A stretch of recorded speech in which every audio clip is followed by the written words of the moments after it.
€50 on Apple MacBooks, up to €250 off a huge range of laptops, up to 15% off mobile phones, and save up to 30% off cameras. Plus, hundreds more deals in store and online. And as always, we've matched all competitors' prices. The Harvey Norman half-yearly clearance, while stocks last. Go! It's time for summer at Dunn's stores with our Better Value 6, including delicious avocados and cucumbers, only 49 cents each. And our 3 for €10 barbecue meats range. Choose from over 30 different varieties. Save again with our €10 off every €50 grocery voucher. Dunn's stores, always better value. Terms and conditions apply. See in store for details. Minimum spend required. Switching to Toyota Hybrid really adds up. At Dennis Mahoney M50, you can now upgrade to the Urus Luna Sport Hybrid for free. And across our entire range, you can take advantage of our trade-in, trade-up packages worth up to €4,500, including a trade-in booster plus free spec. Switch to a self-charging hybrid today at Dennis Mahoney M50. Toyota. Built for a better world. Terms and conditions apply.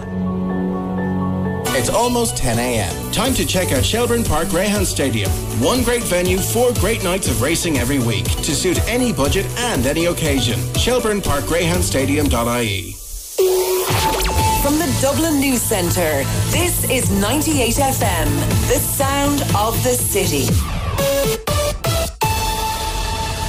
At 10, I'm Aideen Finnegan. Good morning. A domestic abuse charity is using Love Island as an example of how to spot early signs of emotional abuse. Women's Aid says questioning someone's memory of events and turning things around to blame the other person are classic examples of manipulation. There's a backlash over Adam's treatment of Rosie after he suggested her insecurity is why he moved on with another girl. Fans of the show were horrified to watch him smirking as she cried. You've got a girl actually sitting here telling you that you've actually really hurt that and she hasn't done anything wrong. I haven't deserved anything. Why are you rolling your eyes?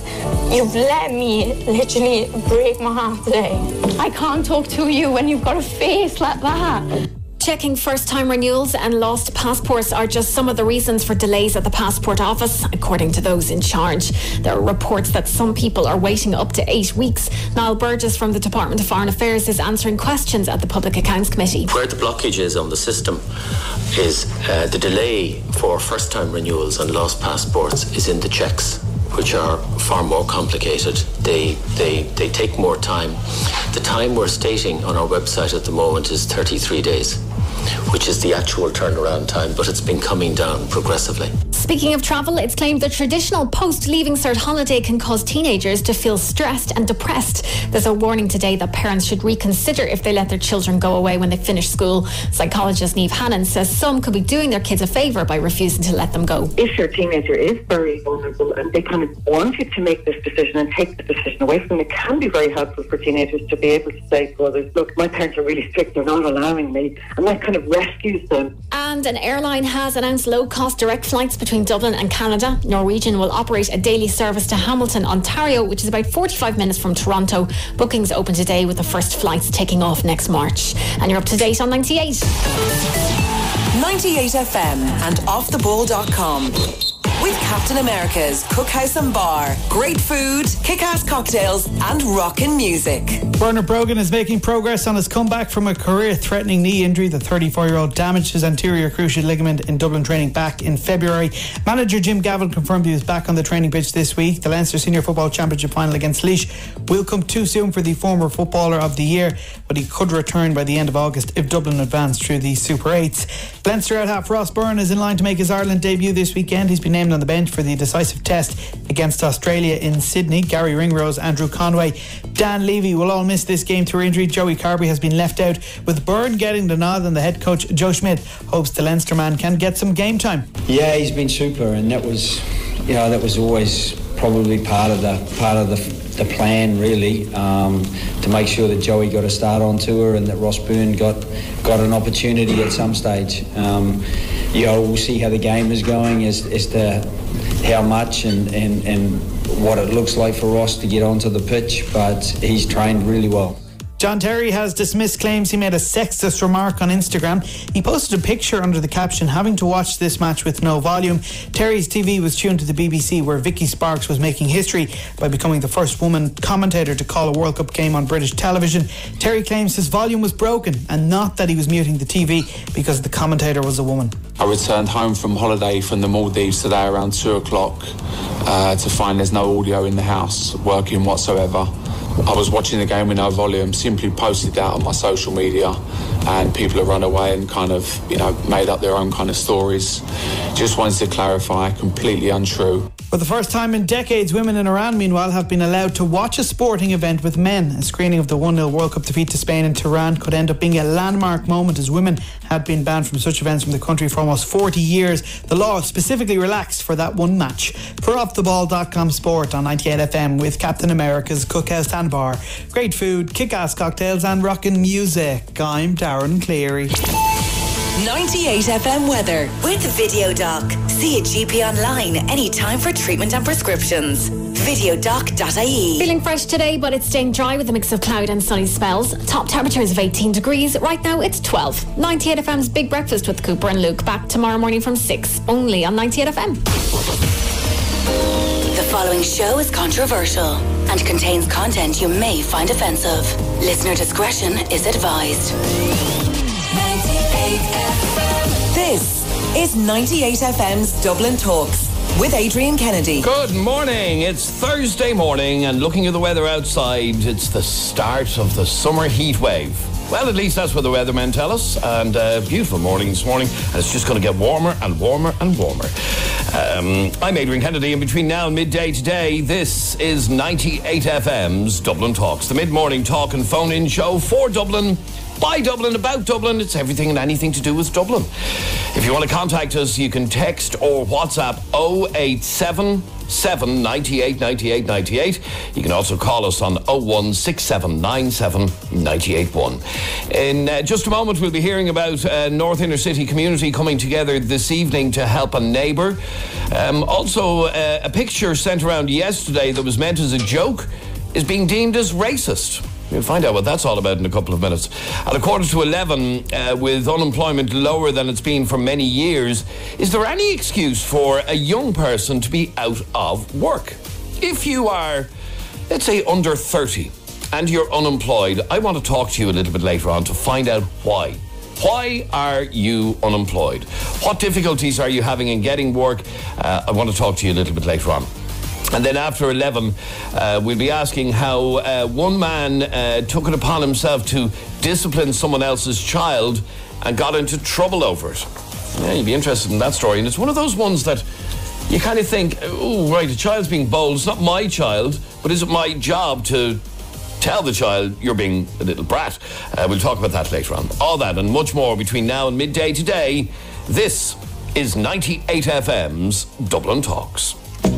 I'm Adrian Kennedy, and this man here is our show producer, Mr. Jeremy Dixon. Yes, the man responsible if you don't like the show. That's me. Good. All complaints to... don't give out my email address. Anyhow, have you seen the video on our Facebook page at facebook.com/AdrianK and Jeremy D? Have you? Have you? Of course I have. My name's on the Facebook page. Oh, yes, indeed. Yes, indeed. On that page, which is our show Facebook page, facebook.com/AdrianK and Jeremy D, you'll see a very shocking video of a priest. And a priest basically losing his temper with a child because the child is incessantly crying during a christening ceremony. And this priest not only smacks the child, nearly strangles the child by the looks of what he's at. It's a bizarre video.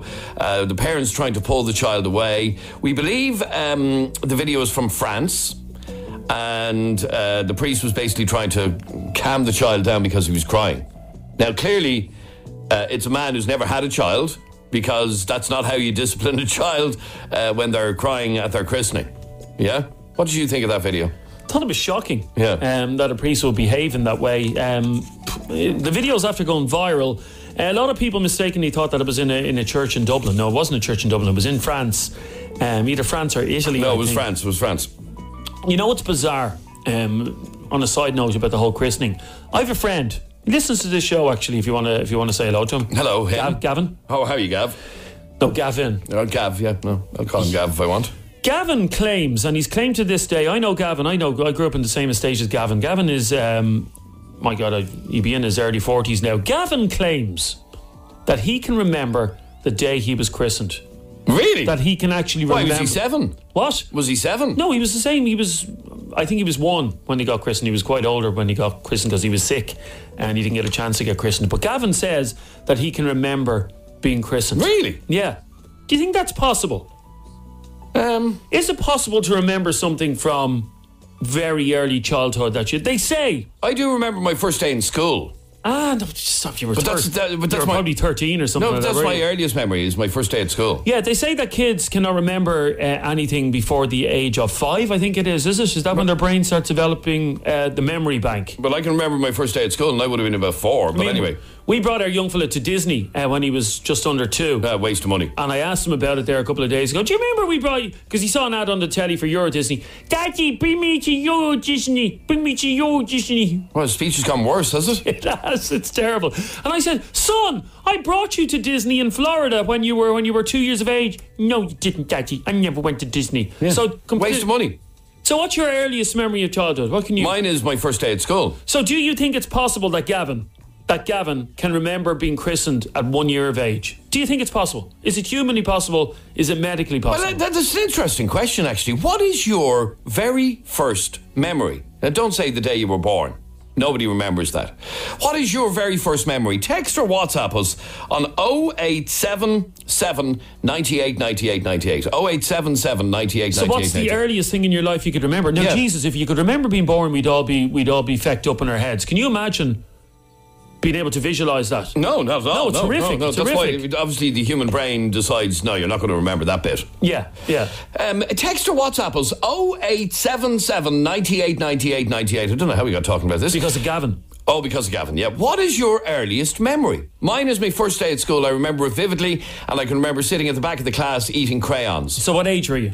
4. You were eating crayons. That would explain a lot. Myself and they're quite toxic, by the way. I know they're not. Well, no, it does say non-toxic, but they're toxic. Myself and a guy called Michael sat at the back of the classroom thinking eating crayons was the thing to do.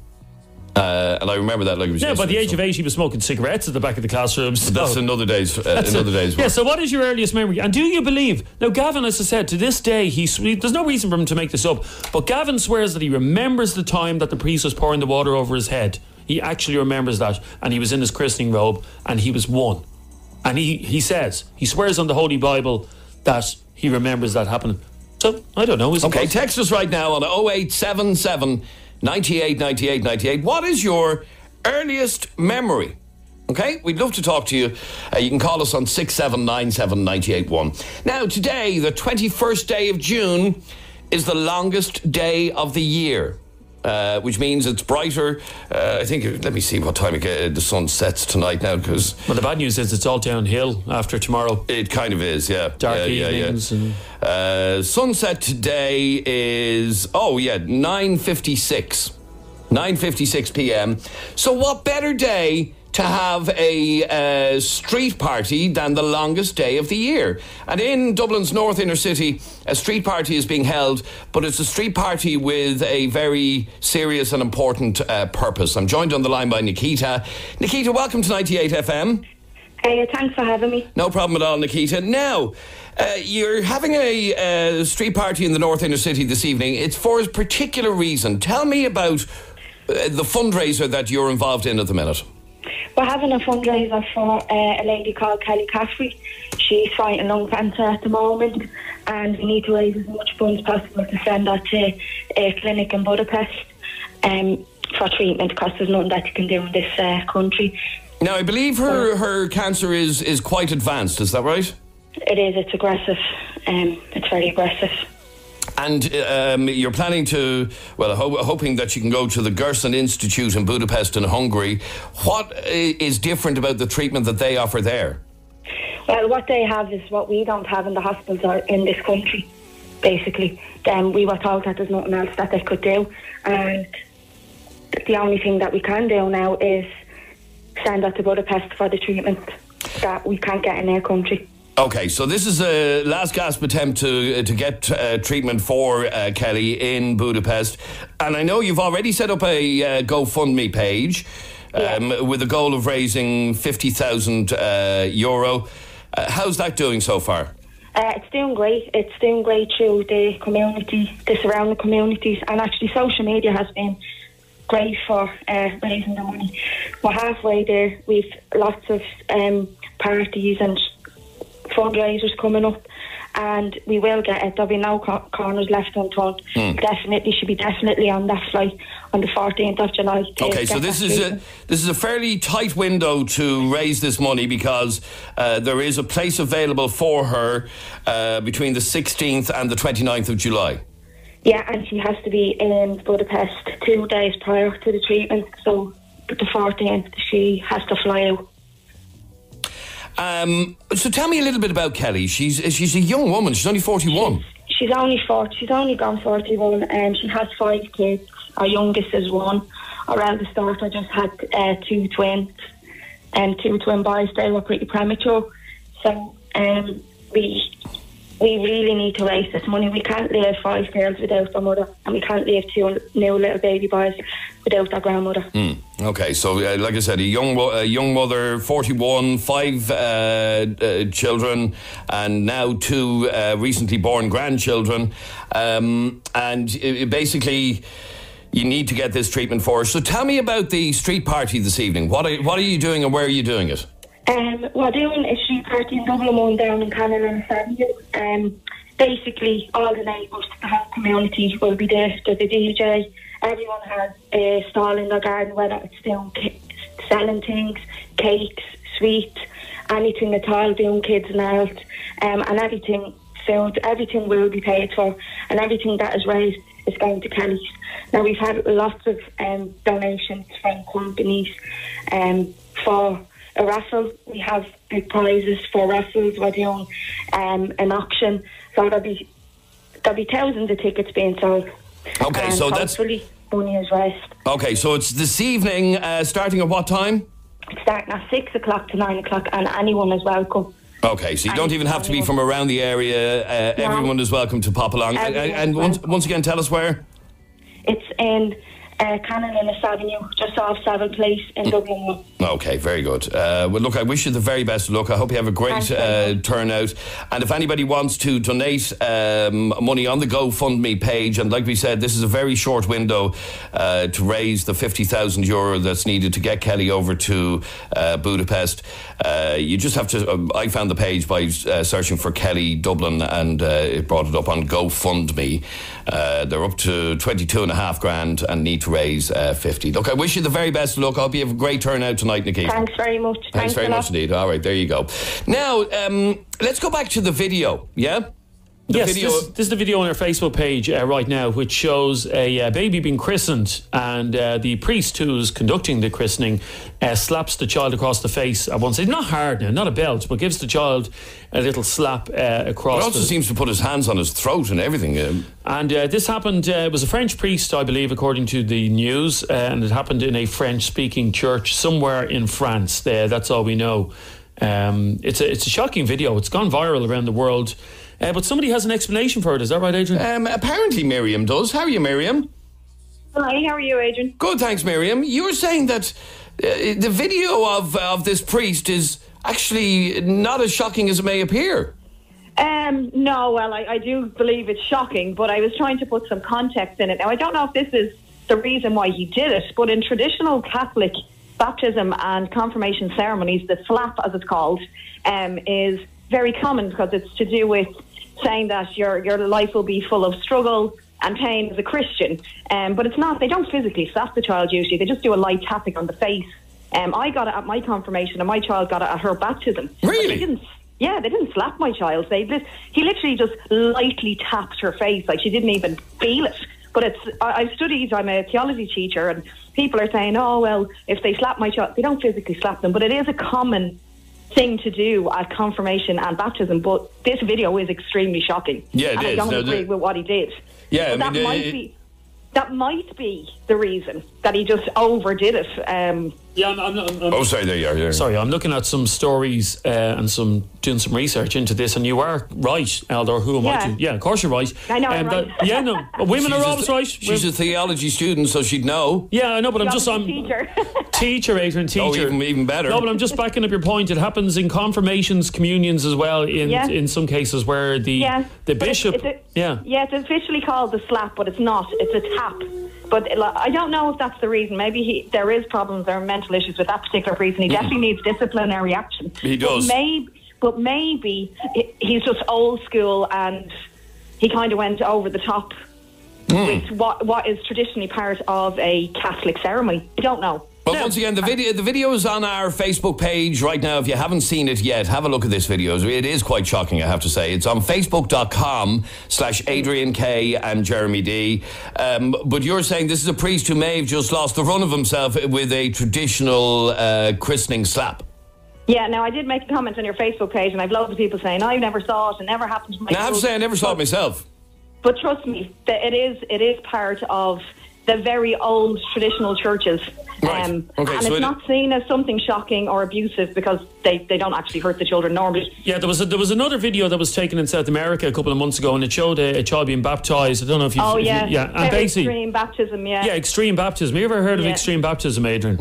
Something that probably should be done to you at this stage of your life, Adrian, the amount of sins you committed. Basically, they get the baby and they dunk the baby under the water like really quick, about 10 times, isn't it? Yeah, and then there's some countries where they dump them in ice cold water outdoors. There's a lot of different traditions with kind of old traditional Catholic teaching, but it depends on what church you go to. And it's like Miriam. I was in Spain there recently on holidays, and I went to mass in Spain. I normally, sometimes I do go to mass when I'm on holidays, and a lot of people won't be aware of this, but if you go to mass in Spain, they don't do the sign of the peace. They kiss you. For the really? Yeah, they do. Yeah. So in Ireland, let's offer each other the sign of peace, and you shake hands. In Spain, you give the person beside you a snog. Well, it's not a snog. I mean, you don't stick the tongue down their throat or whatever. But isn't that true, Miriam? To be honest, I won't say absolutely, but I'll trust you on that one. Well, there's me teaching the teacher. Look at that. There you go. Teaching the teacher. But I do know that during Spanish ceremonies, traditional dress looks kind of like the Ku Klux Klan dress, but that's where a lot of people, when they see it for the first time, are like very intimidated by Spanish priests dressing what they consider to be a Ku Klux Klan uniform, where it isn't. It originated with Spanish priests. So there's a lot of things that people wouldn't be aware of that is part of different cultures. Do you know what I mean? Now, please don't get me wrong. I think what he did was absolutely it is. And if he did it to my child, I would be absolutely furious. So. Yeah, okay. And it was abusive. It was totally disproportionate. Some media outlets are reporting that he was just frustrated that the child was crying. Now, the child was crying, but it still doesn't excuse him doing what he did.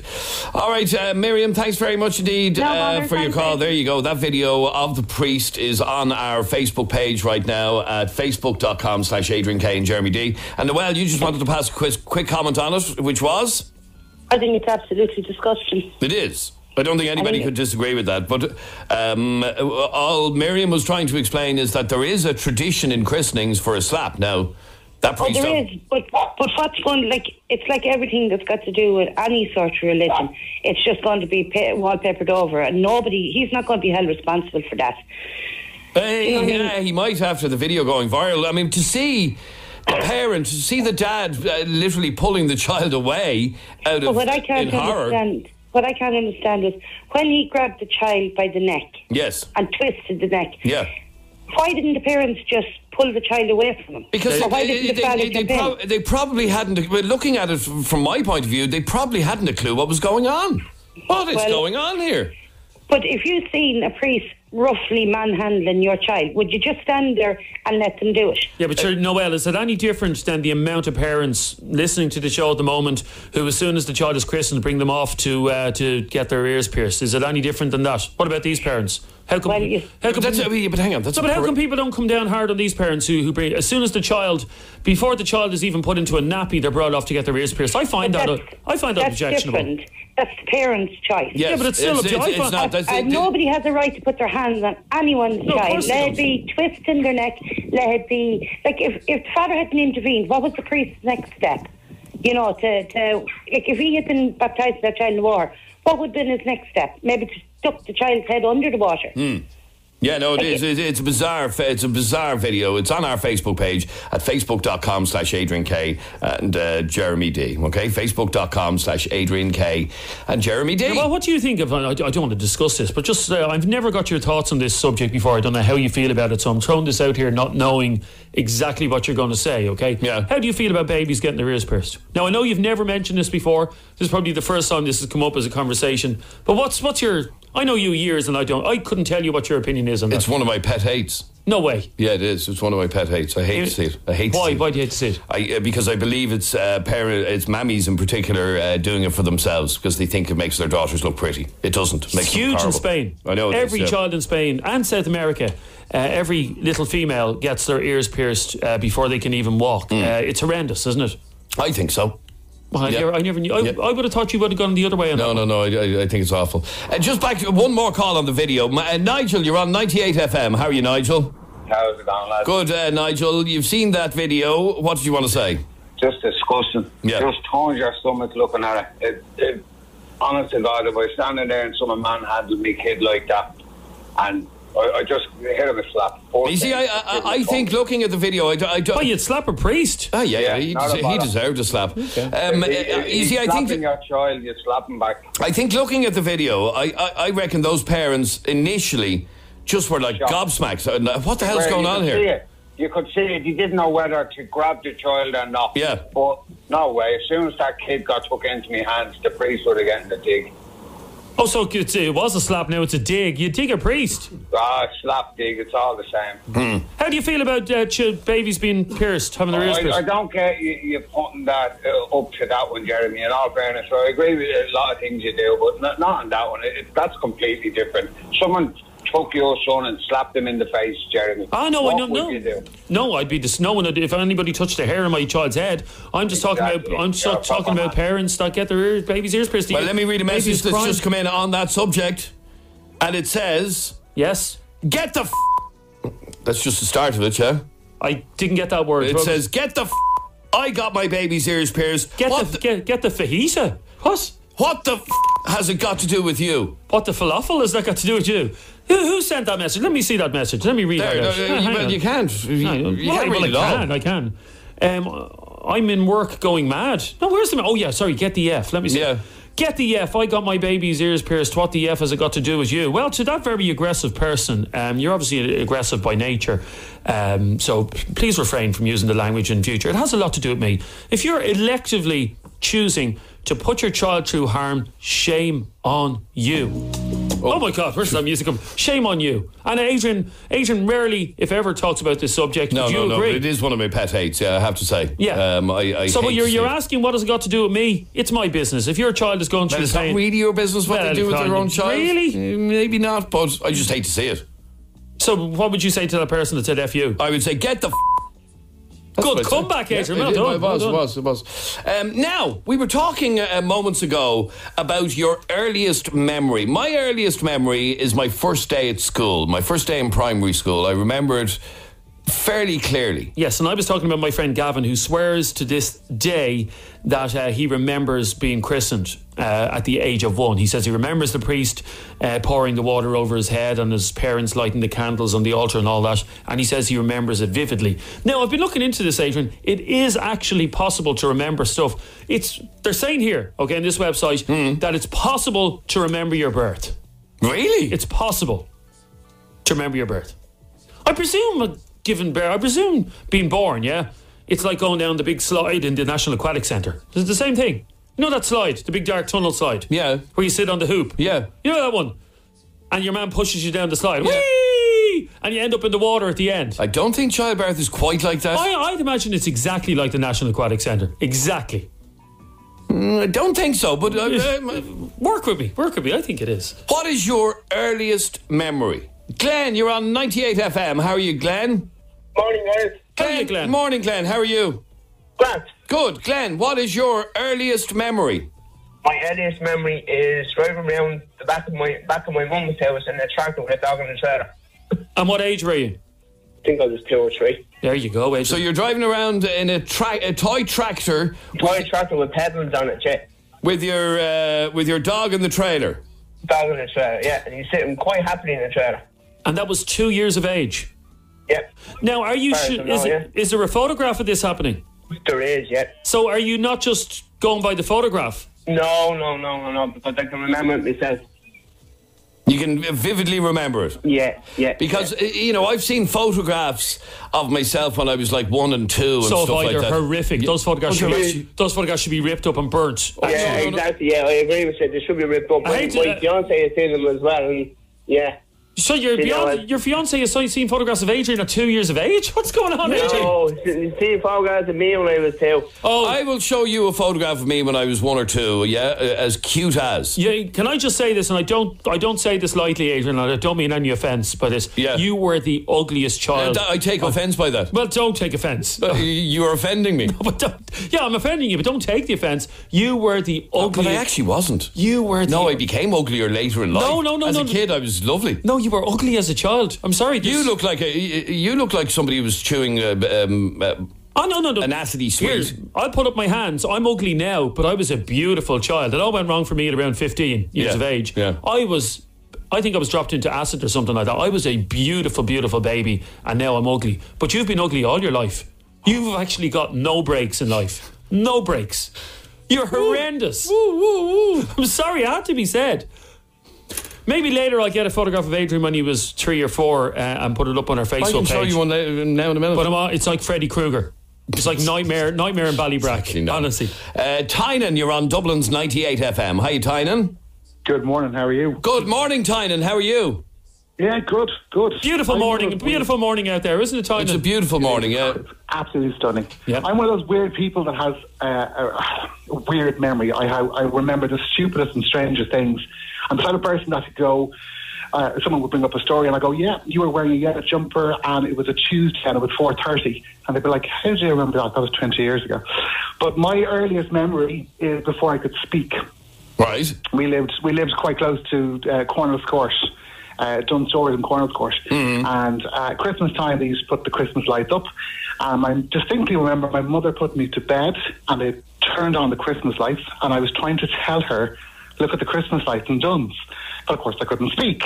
And the frustration, I could feel the frustration because she couldn't understand me because I was obviously going goo go ga ga ga. Very frustrating. That's what I was trying to say. Yeah. But eventually she clocked it. And it was only years later that I asked her, I said, Mum, I had this really, really early memory. And she goes, oh my God, I actually remember that. That did happen.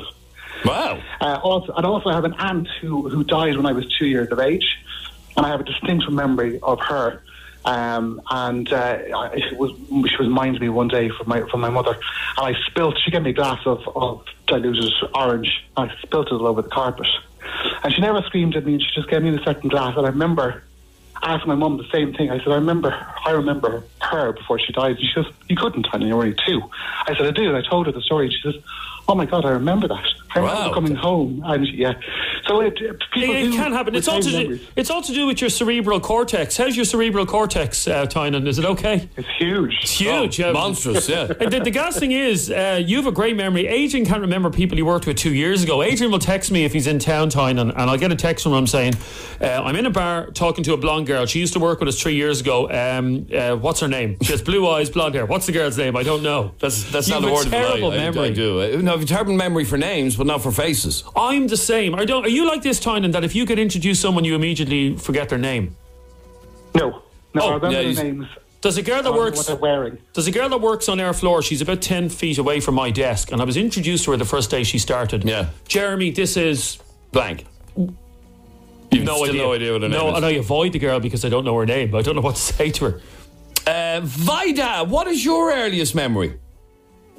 I do remember when I was a kid, like I was crawling, so I believe I was very young, and I would crawl behind my mom, catching her leg.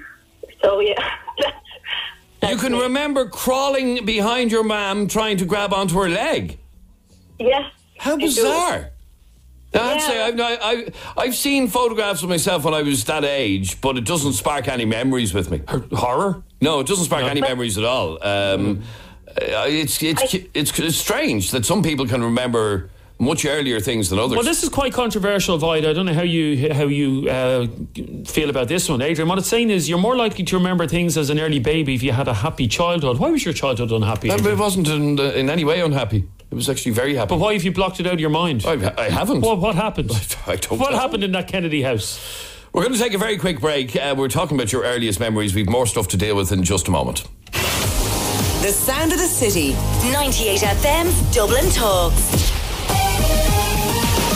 98 FM. This weekend on 98 FM, we're teaming up with Now TV. Streaming over 300 box sets, including Westworld, Billions and Scrubs. Duvet Day sorted. Be here all weekend for your chance to win a 6-month Now TV entertainment pass. The sound of the city. Dublin's 98 FM. The Killers return. RDS Dublin, June 26th. I got gas in the tank. I got money in the bank. The Killers, plus special guests Franz Ferdinand. Tickets from $69.50 on sale now. Additional charges may apply, subject to license. The Killers, plus special guests Franz Ferdinand. Tickets on sale now. McCafe iced drinks taste like summer feels. But what does summer feel like? At Mikey says it feels like sunsets on the beach, resting your head on a football. And at Kieran Sheeran says summer feels like, just the best. So there you have it. The Belgian chocolate honeycomb iced frappe with cream and indulgent chocolate sauce tastes like, just the best. McCafe iced at McDonald's. When summer comes, water calls. Friends and families. Lakes, rivers and beautiful beaches. Joy, freedom, fun. But water hides dangers. Rip currents, cold water shock, slippery rocks, unexpected depths. In seconds, water can steal a life.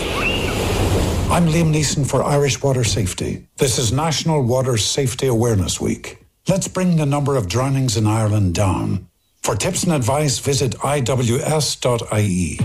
There's a new place to buy Peugeot in Dublin. It's Sandyford Motor Centre. Choose your 182 Peugeot SUV right now. The 2008, the 3008 Irish Car of the Year 2018, or the exciting new 5008 7-seater. Visit sandyfordmotorcentre.com for more details. Sandyford Motor Centre, the new home for Peugeot in Dublin. There's now more choice than ever in wood flooring at your new look Des Kelly Interiors. And if you need help choosing, just ask our friendly staff. Have you tried Des Kelly Interiors? The latest results from our study of human cleverness show that the clever humans save by going straight to Energia, Ireland's cheapest dual fuel bundle, while the less clever humans try to save elsewhere, like subject 218, who tried to cut corners on the garden upkeep. Play the recording. She's basically a self-driving lawnmower. Oh, no, not the begonia. There you have it. Be a clever human and switch to Energia for the cheapest dual fuel bundle on the market. Switch to energia.ie. Based on average annual usage, discounted unit rates, standing charge, PSO levy and carbon tax, T&Cs and early termination fee apply. June 2018. Verification energia.ie/EAB. The O'Brien Spanish wine sale is now on. Enjoy 20 to 50% off our entire range of over 90 exciting Spanish wines. Discover Albarino and Godello, Garnacha and Tempranillo from small quality focused family wineries and well-known brands. Don't miss out on Monte Real, Rioja Gran Reserva, now half price. Pop into your local O'Brien's or shop online at wine.ie. Please enjoy alcohol sensibly. Aiken Promotions present Boyzone. Thank you and good night. The Farewell Tour 2019. January 24th, 3 arenas. Tickets from 4405 go on sale this Friday at 9 a.m. It's only words, and words are all I have. In association with The Star and Dublin's 98 FM. 98 FM's Dublin Talks. With the new look Des Kelly Interiors. Sleep soundly with high quality bedding. 98 FM. It's Thursday's Dublin Talks. This is 98 FM. You've a story there about Alan Sugar and him having to apologise. Yeah, we have a couple of calls there that we'll go to in a second. But before that, I wanted to bring you this story because this went viral yesterday. And I want to share this story with you because a lot of people were, quote unquote, disgusted over this. And it takes a lot to make someone disgusted, doesn't it? It does, yeah. I mean, yeah. Okay, well, a lot of people were disgusted over this. You may have seen this photograph. It was sent around by WhatsApp. I got it from several people yesterday. And here's what the photograph showed for those of you who don't know. So it showed the Senegal football team who are playing in the World Cup at the moment. Now, they're all black, okay, the Senegal football team. And someone superimposed a photograph of the Senegal football team with a load of sunglasses and cheap knockoff bags in front of them, making them look like lucky lookies. Now, a lucky lookie, as you know, is when you go on holidays and you're walking down the seafront and you have these lads who are always from Africa, by the way. That's a statement of fact, and they're always black, selling you cheap bags and cheap sunglasses. And Alan Sugar put the photograph up on his Twitter page and he said, "I recognise some of these guys from the beachfront in Marbella." And a photograph of the Senegal football team making out that they were selling cheap Calvin Klein sunglasses on the beachfront in Marbella. He immediately took the tweet down after he got a load of grief over it, and people have branded him racist. Okay, now I saw the photograph at first, yeah? It was just sent to me without any commentary. It's just the photograph itself. Well, before you say what you thought, yeah, I want to find out what you thought, okay, you the listeners. I want you to text or WhatsApp me now. 087 798 98 98. I'm not going to ask you whether it's racist or not, okay, because some people think it is racist. But what is your opinion of that photograph that was going around yesterday, okay? Just in one word, give me your opinion. So once again, it's a photograph of the Senegal football team. Obviously, Senegal is in Africa. They're all black players. And it's mocking them, making out that they're lucky lookies on a beachfront in Marbella. Text or WhatsApp 087 798 98 98. What do you make of that joke that was, well, is it a joke that was doing the rounds yesterday? Alan Sugar put it up. He had to take it down. Now, he did add insult to injury of the photograph by saying, "I think I recognise some of these lads off the beachfront of Marbella." Yeah. That was adding insult to injury now. It was. Okay, but Alan Sugar thought that was funny. So if he thinks that's funny, that's his right to think that's funny, is it not? Okay, so you don't think he should have had to apologise? Absolutely not. I think he added insult to injury by... okay, the picture itself... I smiled when I got it. Yeah, I smiled. But it didn't have any commentary about... I think I recognise these lads from... Okay, were you disgusted at what you saw? Disgusted. Okay, no, you weren't It disgusted. takes a lot for me to be disgusted. I know some people get disgusted over the slightest little thing. Do they? Yeah, they get disgusted if you tell a joke and they think, oh, that's immature, I'm disgusted. But was this blanket racism? That's what one woman said to me yesterday, that this was blanket racism, because basically what this joke is saying is that every black man from Africa probably sells Calvin Klein sunglasses at the beachfront on holidays. No, I don't believe that's what it means. Let us know your opinion on 6797 981. One last call on your... this is very interesting, actually. I don't know how in all the years we've been working on radio we never talked about this before, because it's very controversial. Your earliest memories. Yes. Paddy, your first memory was? When I was younger, I climbed up the side of the house on the extension, and I got onto the roof of the kitchen, and I was jumping up and down the skylight, and I went straight through the skylight. Now, what age were you? 2. You were able to climb up on an extension at 2? Yeah, see, because it wasn't fully 100% built. Oh, shoddy workmanship. Okay, I get it, yeah. It was going up like steps, and I climbed up the wall like steps, and I got onto the roof of the finished part. Wow. Now, I know I was laughing, and that was probably slightly immature of me to laugh at that. It was, yeah. I'm disgusted that you laughed at that, actually. Sorry, Adrian. But 2 years of age falling through a skylight, my God, yeah. Are you okay? Well, I'm sure you're over it now. Yeah. He sounds okay. I can remember, my brother was standing in the kitchen, and he was like, "What the hell is that?" And then I come straight through the floor, and I landed on the tiles. And, I can remember crying. I can remember my mum coming. But you obviously weren't seriously injured, were you? No, but she thought I was, and she called the local doctor, and the doctor came down, and he was like, "Oh, I think it's a spleen." And then I got rushed to hospital, and the doctor came with us in the ambulance. That's horrific. When we got to the hospital, I was grand, I was jumping around, I was laughing. Wow. Now, quick question for you, Paddy. I don't know, did you see the photograph of the African football team? No, but I heard you describing that. When you did say it, I did laugh, Okay, so a photograph showing the Senegal football team selling sunglasses and cheap knockoff bags in Marbella. You think it's funny, do you? Yeah, like I'd laugh at it, but I wouldn't say it's racist. Like, You see, the argument is... A lot of people do believe that. Who believes it, though? It's stereotyping all black people as lucky-luckies. All lucky-luckies are black. Yes, and I from agree. Africa. I agree. Okay, so that's a statement of fact, yeah. But not all black people are lucky-luckies. Absolutely not. Yeah, well, there you go. That's why it's an unfair stereotype. Not all Irish people are alcoholics. These are accomplished footballers. Absolutely. They're in the World Cup. They're doing better than we're doing in soccer, and they're having the piss taken out of them just because they're black. Okay, keep the text The more I coming think in. about it, actually, the more... Well, geez, you laughed at them when you got it yesterday, so relax there, Kennedy. Okay, now, we don't normally do lost dogs and lost cats and stuff like this on this programme, but this one's a little bit different. Rochelle, what have you lost? Hello, Rochelle?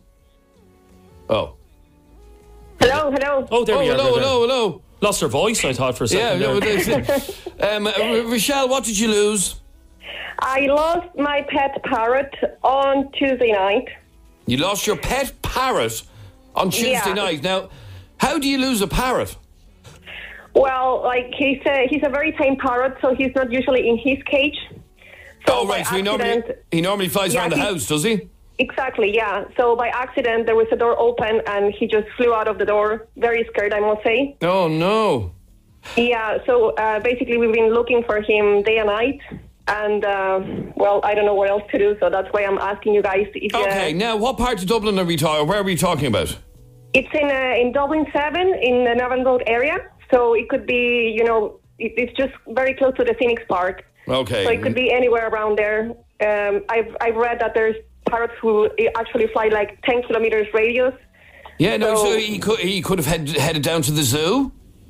Yeah, he it's not far. could have headed down to the zoo, or like even the Tony Batter area, all Dublin 7 probably. Well, parrots are not very accomplished flyers, Adrian. That's right, but they can't fly up to 10 kilometres. Is that what you said, Rochelle? Yeah, well, I heard that, and the other thing is, I've read that they told me they're probably in a place with lots of bushes and not so much noise, so very likely on a back garden or something around the area.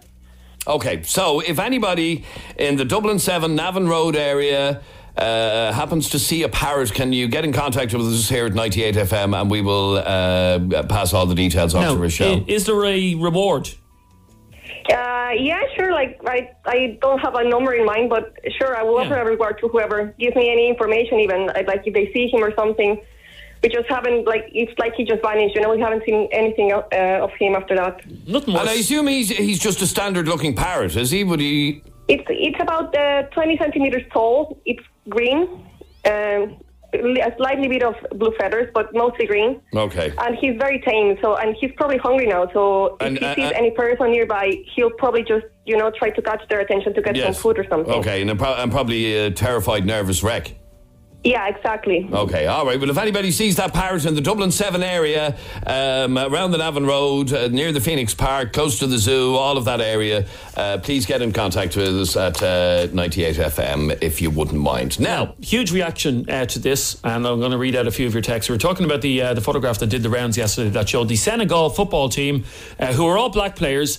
It showed them standing together. And on the photograph was photoshopped a load of sunglasses. I can't speak any quicker, Adrian. I actually can't speak any quicker. Okay, it was a joke. It was a joke. People need to get over it, says the very first message that we got on. 100% racist, says this person.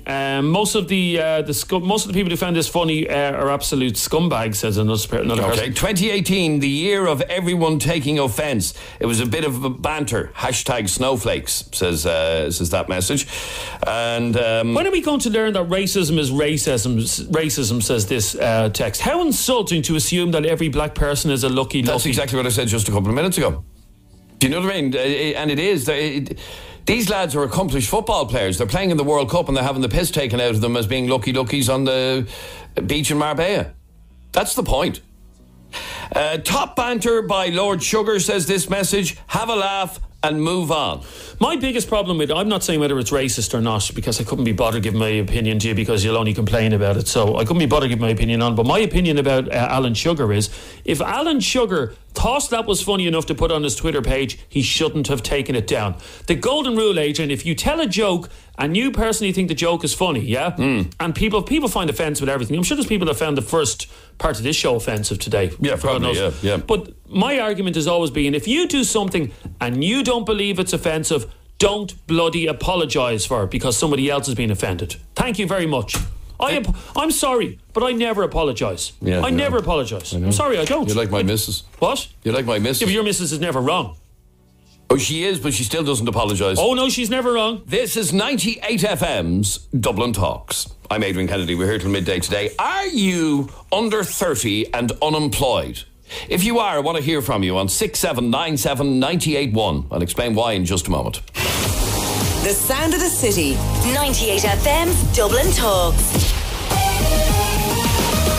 Barry Dunn. 98 FM. I'm here this afternoon from midday, proving that once again we are the biggest concert station in the city by sending you out of the city July 7th and 8th to Kilrodry House and Gardens in Wicklow for the Groove Festival brought to you by Energia. It'll be your chance to see the likes of Fun Loving Criminals, Riptide Movement, The Stunning, Heather Small and many more. Barry Dunn with Pizza Hut Delivery. With the dough made fresh and stored daily. Go ahead, taste the difference. PizzaHutDelivery.ie. 98 FM. Bruno Mars live in concert with special guests Sister Sledge and DNCE. Marley Park, July 12th, subject to license. Tickets from $79.50 on sale now. Additional charges may apply. One amazing night with Bruno Mars, Sister Sledge and DNCE. Tickets on sale now. The Easy Living Interiors summer sale has arrived. And why are we so excited? Because this year it's our biggest summer sale ever. Bedroom, dining, living, accessories. Give your home a complete makeover with a must-have leather sofa, stylish Italian dining set, or luxury pillow top mattress. Whatever piece is on your home wish list, it's now more affordable than ever at Easy Living Interiors. Sandyford, Globe Retail Park Nace and Navan Retail Park. Summer sale now on. What do you fancy for lunch? Great taste of America's back at McDonald's. There's that Tennessee stack. What's that?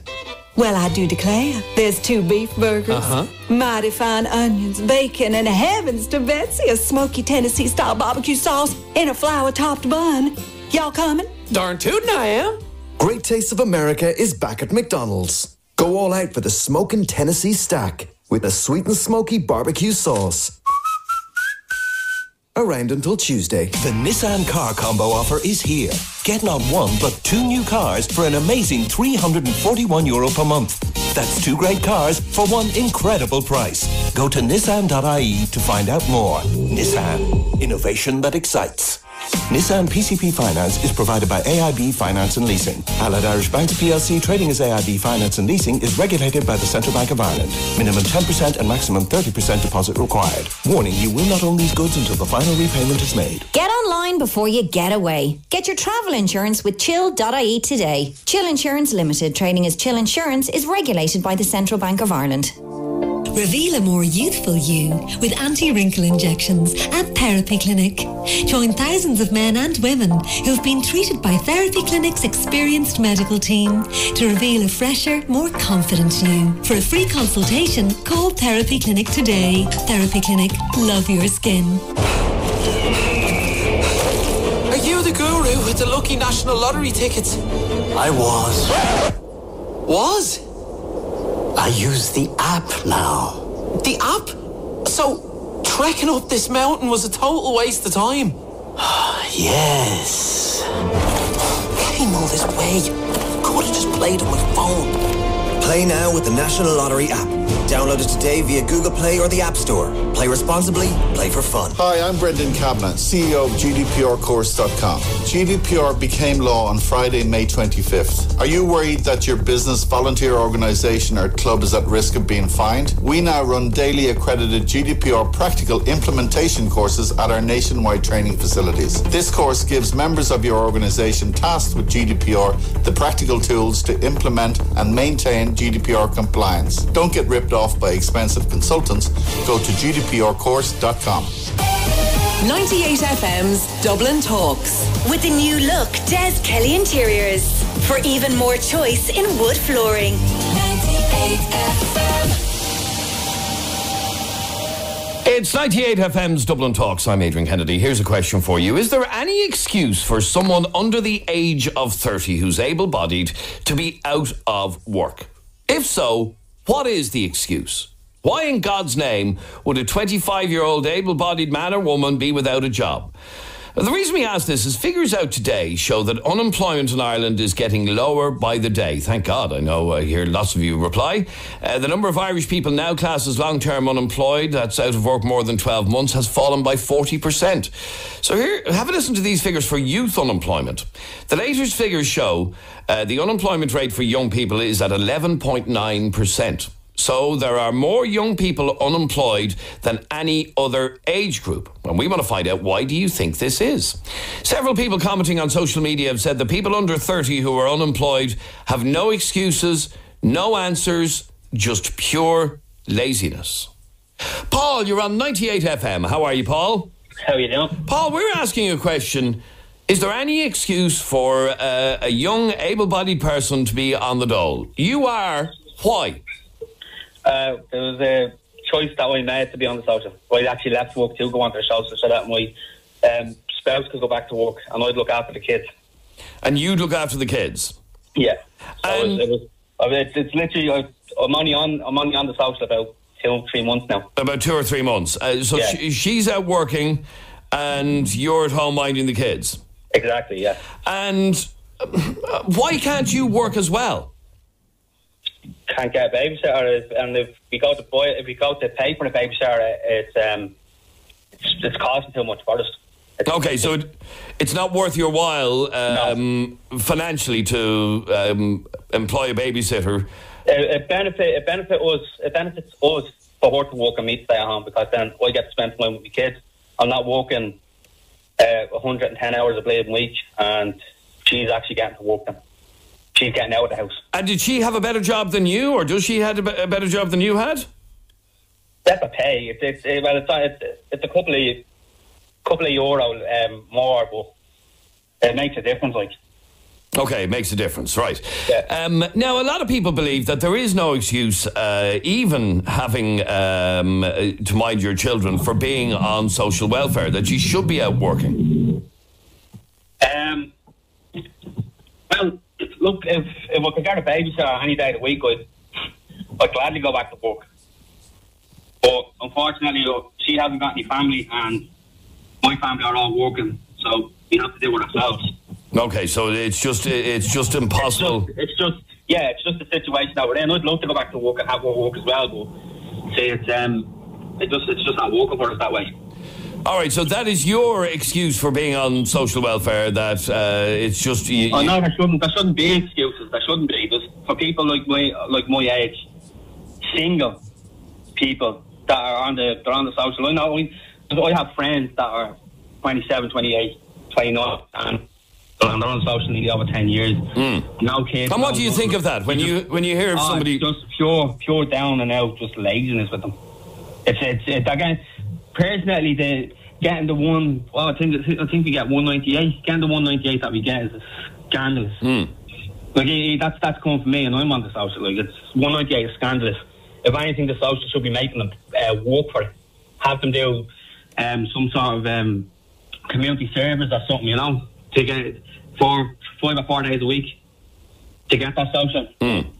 Like, it's okay, so there is no excuse in your opinion. No, there's no excuse. If you're single, no kids, no liabilities, no nothing at all. It's literally get out and play work. Okay, stay there for a second, Paul. I'd love to hear from you on this on 6797 981. Text or WhatsApp us 0877 98 98 98. Is there any excuse for being under 30 and being on the dole? Call me right now, 6797 981.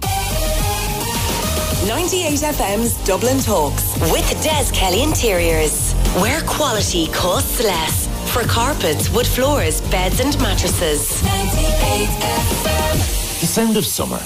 No, not the barbecue. My Irish skin after an hour of sun. But there's something even hotter than that. The Seat Summer Sales event from the 18th to the 23rd of June. With offers like a free 3-year service plan and free product packs on selected models only when you order during the event. And that's on top of our incredibly easy ways to pay and scrappage offers of up to €3,000. Visit McCoy Motors, Exit 4A, N4, Lucan. The Seat Summer Sales event, 18th to 23rd of June. What are you waiting for? Terms and conditions apply. See seat.ie for details. Hi, I'm Brendan Kavanagh, CEO of GDPRcourse.com. GDPR became law on Friday, May 25th. Are you worried that your business, volunteer organisation or club is at risk of being fined? We now run daily accredited GDPR practical implementation courses at our nationwide training facilities. This course gives members of your organisation tasked with GDPR the practical tools to implement and maintain GDPR compliance. Don't get ripped off by expensive consultants.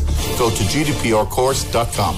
You never know what you might find at TK Maxx with up to 60% less than the recommended retail price. But that's just part of the fun. Find a hidden pineapple in TK Maxx and win a gift card every Saturday and Sunday in June in Dublin TK Maxx stores. Stephen's Green, Carrickmines, Swords, Blanchardstown, Dundrum and Ilac Shopping Centre. TK Maxx, big labels, small prices, ridiculous possibilities. The Irish Drift Championship returns to Mondello Park on July 1st with €20,000 going to the winner. Don't miss the most exciting edge-of-your-seat motorsport in the world. Prize fight at Mondello Park July 1st. Tickets available online and at the gate. See mondellopark.ie for more. Soft sliced white bread was €1.20, now 69 cents. Lower prices never tasted so good. M&S for less. A train approaches the platform. For you, it's just the 12:20 from Galway. But for your little one, it's come from the North Pole. Cowboys and Indians are fighting on the roof. In the back carriage, wizards on the way to wizard school. And when it stops and you step on board, it could take you anywhere. Rediscover the joy of the train. Great fares for all the family at irishrail.ie. The World Cup is here and Toads is testing your World Cup knowledge. Name the dog that found the 1966 World Cup. Think you know? Head over to our Facebook page and comment your answer for the chance to win some fantastic prizes. Tolls, sure you don't need luck when you're already Irish. Sandyford Mazda, your #1 South Dublin Mazda dealer. Call in and test drive your new Mazda during our sales drive time event from the 6th to the 16th of June. From the Mazda 2 to the all-new CX-5 SUV, we have the complete range to suit your needs. 1 year's free road tax for every Mazda purchase during our drive time event. Think Mazda. Think Sandyford Mazda. Live and exclusive to Dublin's 98 FM, Monday through Friday between 10 and midday. This is Adrian Kennedy. You're with 98 FM's Dublin Talks. And Trish is here with Thursday's top headlines. Thanks, Adrian. A domestic abuse charity is using Love Island as an example of how to spot early signs of emotional abuse. Women's Aid says questioning someone's memory of events and turning things around to blame the other person are classic examples of manipulation. There's a backlash over Adam's treatment of Rosie after he suggested her insecurity is why he moved on with another girl. Checking first-time renewals and lost passports are just some of the reasons for delays at the passport office, according to those in charge. There are reports that some people are waiting up to 8 weeks to get their passports, with people being advised to apply online instead of in person. The Department of Foreign Affairs is answering questions at the Public Accounts Committee on the issue this morning. And an airline has announced low-cost direct flights between Dublin and Canada. Norwegian will operate a daily service to Hamilton, Ontario, which is about 45 minutes from Toronto. Bookings open today, with the first flights taking off next March. And now you're up to date on 98. 98 FM. This is 98 FM's Dublin Talks with Adrian Kennedy. Hey, it's Thursday morning. Good morning. How are you today? I'm Adrian Kennedy on this 21st day of June 2018, the longest day of the year. Which means, well, it's good that the weather is nice because it'll stay nice and bright, nice and late tonight. We're in the middle of a conversation all to do with new figures on unemployment, which at last, after years of countless tens of thousands of people being on the dole due to no fault of their own, due to the economy collapsing, The whole tables have turned and people are now back to work, which is just fantastic to be able to say that after all these years. New figures have shown, for example, for youth unemployment, show that there is a youth unemployment rate of young people 11.9%. So there are more young people unemployed than any other age group. And we want to find out why this is. Several people commenting on social media has said that people under the age of 30 who are unemployed have no excuses and no answers. It's just pure laziness. So here's what one message said. What excuse has a 24-year-old got for being out of work? At home all day, in his mammies playing games. Cut anyone under the age of 25 off the dole completely, says that message. And then another one says, no surprise with these unemployed people. I live in Coolock, and I'm sad to say that it's full of 20-somethings who've no jobs. It's their fault. They can't be bothered working. They've never worked. Their parents never worked. Cut them all off. And then one more message. No, I won't read that last one, actually. No. 6797 981 is our telephone number. Text or WhatsApp us 0877 98 98 98. And if you are a young person who is unemployed, I want to find out why. What is your excuse? Because what I'm hearing from a lot of people is there is no excuse. There is no reasonable, justifiable excuse why you haven't got a job. 6797 981 is our phone number. Harry, you're on 98 FM. Hiya, Harry. Morning, Adrian. Good morning, Harry. How are you? Not too bad. Harry, do you believe there's any excuse for being unemployed? Yeah, I think there's a couple of them. Like? If the job doesn't pay you enough to live on, what's the point in working? You know, they're paying, 240 quid a week, is it? Well, the minimum wage is more than 240 quid a week. Yeah, but that's if you're getting the full week's work. You have minimum hour contracts, low contract hours, part-time work. There's loads of reasons why. Most of the jobs that you're talking about that have been created, they're not full-time jobs. Yeah, I agree that they're not all full-time jobs, but an awful lot of them are, and companies are trying to hire people every day of the week now. Yeah, but a lot of them are looking for people with higher education, and the people with the higher education are leaving the country because they're getting better money elsewhere. You know what I mean? The ones that are staying here don't have the high education, therefore can't get the high-paying jobs. Okay, so you believe that the reason some people are unemployed is that the jobs being offered out there just aren't good enough? They're not. Let's say you're unemployed, you're getting 240 quid a week on the social welfare, you're getting your rent allowance, you're getting your... But I don't know where you're getting 240 quid a week on social welfare. What did you get? 198. 198, whatever. 198 quid a week into your hand, your medical card, your bus pass more than likely as well, you know? There's a lot of benefits here that your rent allowance, I know, but if you're doing a 40-hour week on the minimum wage, it's still a lot more money. It's 382 quid a week. Yeah, and then you take your bus fares, your lunches, your clothing. But that's just looking for excuses. We all have those expenses. But that's what I'm saying. There is excuses. You know what I mean? You'll find excuses if you want. Well, the fact that I have to get a bus to work is not a good enough excuse for not being work. What I'm saying is you have to take that off the total. But there's no point in going to work if you're going to be worse off at the end of the week. Is creating opportunities for yourself, being in the workforce, surely that's more beneficial. Yeah. Easier to get a job. It's easier I've been working for the same company for 20 odd years, you know what I mean? Yeah. But like I'm saying, if you didn't pay me enough, if I was better off on the social welfare, that's where I'd be. Okay, stay there for a second, Harry. 6797 981 is our telephone number. Text or WhatsApp us 0877 98 98 98. 0877 98 98 98. Lauren, you're on 98 FM. Hiya, Lauren. Hiya, how are you? Lauren, you're 20. Yeah. You're out working. Yeah, I am indeed. And you believe that there is no excuse for somebody your age who's not in college to be out of work? Yeah, there's people my age that I know that choose not to work because they'll get a grant for college, which I can understand that they mightn't be in the circumstances to be able to pay $3,000 a year for college. So for 4 years, that's 12 grand, you know what I mean? 3, 6, 9, 12. Yeah, 12 grand. But other than that, like, I mean, I think it's hilarious. Like an awful lot of people I know that when they go get their dole, I mean, it's a field day for them. They go straight into the bookies or straight into the off license, and that's it. That's all they do with their wages. Like. And do you know many people like that?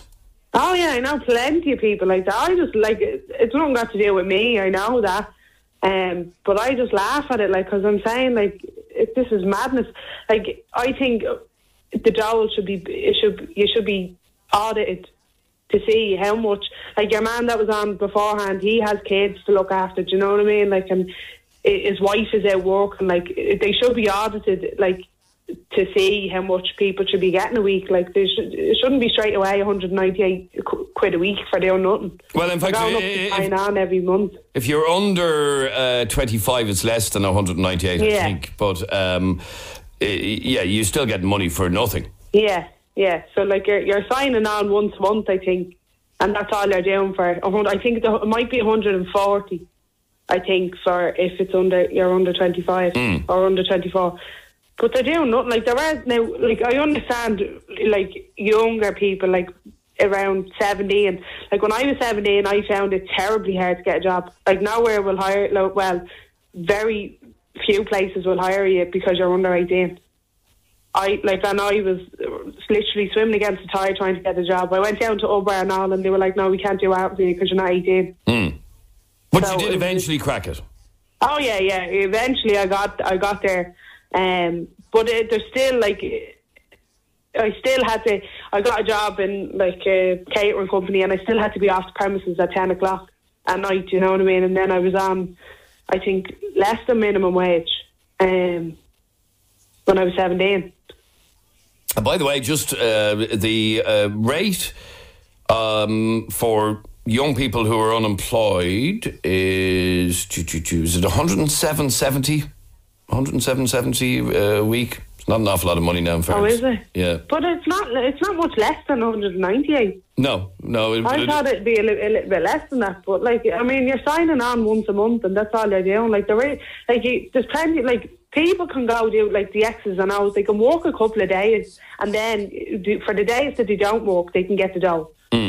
Like, and I know adults that do that as well, do you know what I mean? Because the jobs aren't there for full time. And with what your mum was saying previously, like the 0 hour contracts, a lot of places do 0 hour contracts, so it is a pain in the hole for young people. And I totally get that. And I was only having this conversation with somebody the other day. A bar that didn't know if it was going to be busy that day, deciding whether or not they were going to have to send staff home that day or not, which is just ridiculous. It's outrageous, actually.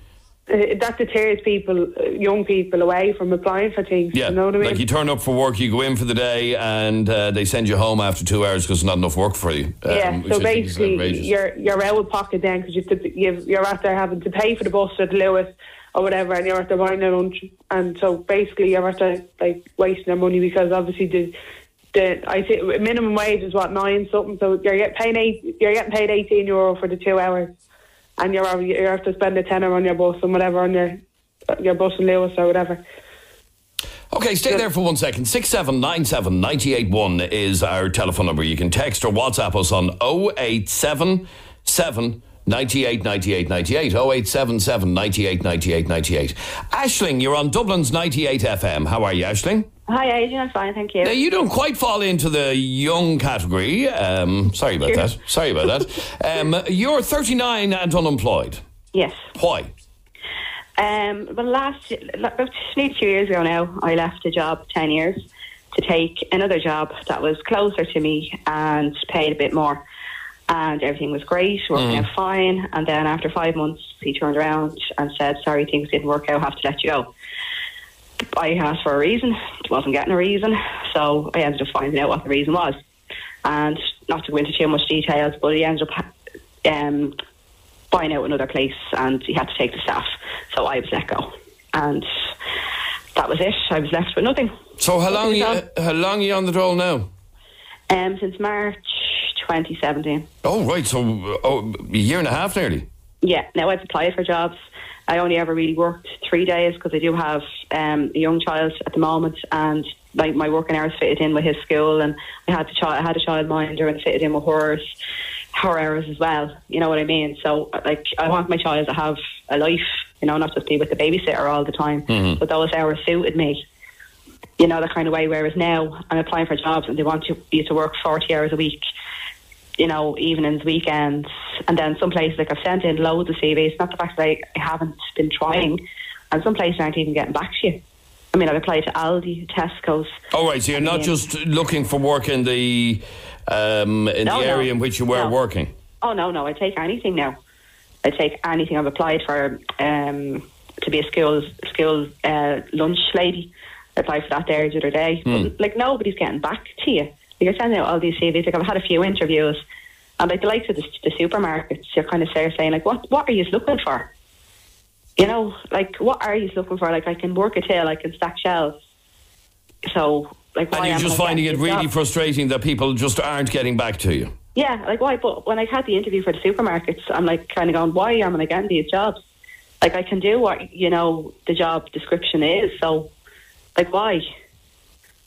Yeah, I can't answer that. And I know it is a frustration that a lot of people experience looking for work and not getting, you know, sending off. I know one young person sending off 25 CVs a day, and if he gets one reply, he's lucky. Yeah, that's and they ask you to submit your CV online, and you feel it's just going into the outer space. Do you know what I mean? It's I've gone into places as well, and I've handed in the CV, and they go saying, "Oh, sorry, you have to apply online." And I was like, "Well, I'll just leave it with you, and I'll go home now, and I'll do that online as well." But like that, it's probably just going up into the cloud, never to be seen again. Yeah, and I do understand how that is very frustrating. But Aisling, I can hear people saying after a year and a half, you should have got something by now. There's lots of work out there. Yeah, I know. And what part of town do you live in? I don't actually live in Dublin. I live in Kildare. Oh, right. But I was travelling to Dublin for work. You know, so that's not even an issue. No, like, that's not even an issue. Like, but it is frustrating. And I understand people saying, "Oh, you know," but at the end of the day, Adrian, my family comes first before everything. Like, I want my child to have a bit of a life. I don't want him in the babysitters all the time. So those 3 days. And how old is he? He's 10. Oh, he's 10. Right. Okay. Yeah, he's getting on. Yeah, of course. Like, he's saying to himself, if I just get 2 more years out of him, like, then he can, you know, he'll be in secondary school then, and, you know, he'll be able to, you know, look after himself a little bit more. I won't have to be bringing him to school, collecting him from school and stuff like that. Like, I did have a childminder, like, that wasn't the issue, but I'm not prepared really to kind of go out and work 40 hours a week and you know, have him there in the babysitters all the time and then just work down to pay a babysitter. Like, you have to have some little life, you know. Okay, but stay there for 1 second, Aisling. Our telephone number is 6797 981. Text or WhatsApp us 0877 9898. Start again. 0877 989898. We're talking about whether or not there is an excuse for being unemployed, particularly if you're young. Jay, you're on 98 FM. How are you? How are you, Adrian? Jay, what age are you? I'm 18. You're 18. And what are you doing with yourself? I'm currently doing an apprenticeship in hairdressing, but when I took a break last year, I was out looking for work, and every second place you applied to, you know, was always looking for at least 2 years experience. How are you supposed to have experience if these places aren't giving you an opportunity to get in, get hands-on with the job? How are you supposed to get experience, if that makes sense? How do they expect you to have experience if they're not giving you a chance? Yes, no, and I remember being young myself, Jay, and finding it very frustrating in exactly that way. You apply for a job that you know you can do, you know you'd be able to do it, but when you say you've no experience, then they go, oh, right, yeah. So, okay, but you're now doing an apprenticeship. An apprenticeship in what? Hairdressing. In hairdressing, okay, very good. And does that pay you money? It does, yeah. I get a weekly wage. It's not too bad, you know. It's no need to be on social welfare, and, you know, because I have a weekly wage coming in. Right, okay. So your argument as to the excuse for not getting a job is that it can be quite hard to get one when you're younger because they keep looking for experience. They keep saying, have you got experience? Well, that's it, you know, but young or old, you know. I've got a couple of family members who might be in their 30s or 40s, and, you know, these places are still looking for 2-3 years experience to work in the kitchen. You know, I'm sure someone's well capable of working in the kitchen, but you need 2 or 3 years experience, or 2 or 3 years experience to work on a floor in a bar. You cleaning tables and stuff like that. It's a bit pathetic if you ask me, Where it's a job that anybody could do, really. You don't need an awful lot of training for it. Their excuse is, why don't they train you in and give you the experience?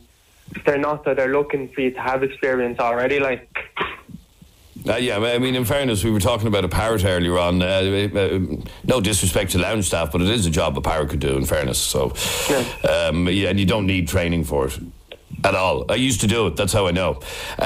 Stay there for a second. Pádraig, your solution to youth unemployment, which stands at 11.9%, much higher than the average rate here in Ireland, is what? Good morning, Mr. Kennedy. Good morning, Pádraig. How are you? Not a bother. Listen, of course, we are told by the intelligentsia, that so-called that run this country, that we're now in a time of full employment. That being the case, there is no excuse for anybody that's able-bodied. I hear these excuses constantly. I see people go in with their CVs and they present themselves. You don't just send in a CV or do it online. You present yourself. I see the Eastern Europeans doing this and they get jobs. Look, in fact, Pádraig, just as you mentioned that, I was in a bar a couple of weeks ago, a bar in the city centre, and a young fella came in. He was about maybe 19, 20, arrived in with a folder full of CVs, asked for the manager, asked has he any jobs, and the manager said, can you start tomorrow? Just like that. He got the job instantly. Correct, because this guy or lady, they were being proactive.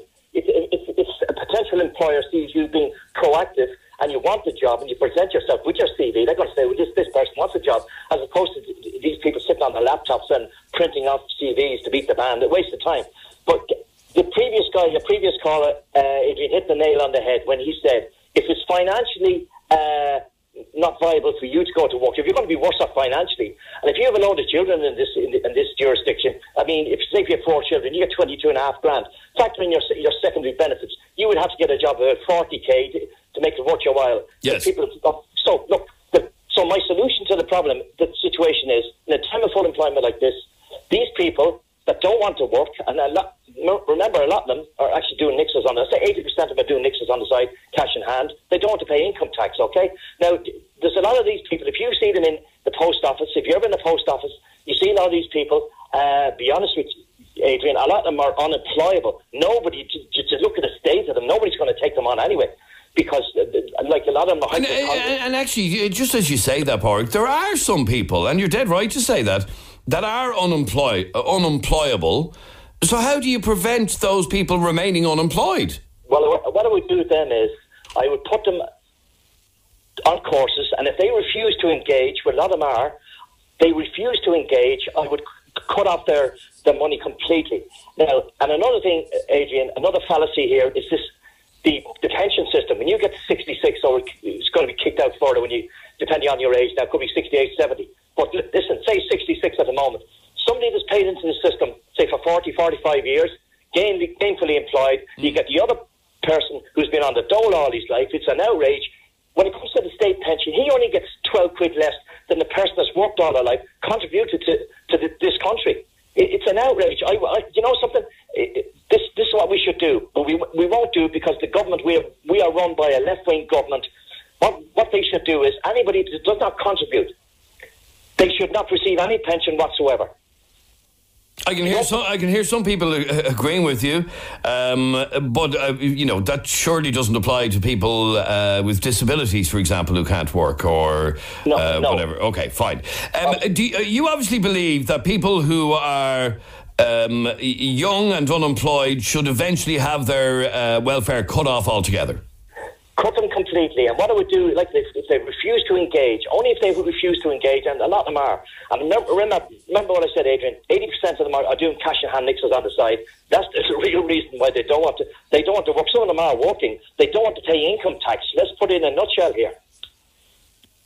Yeah, maybe that's what it is. Although when you're out working, it's not an easy thing. Okay, so you would happily cut everybody under the age of 30 who's not engaging, who's not trying to get work. You would have them cut off.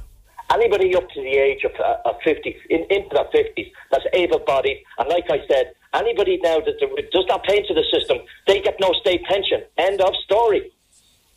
All right, okay, interesting one. Thank you very much indeed, Pádraig, for your call. Thank you, all of you, for your calls.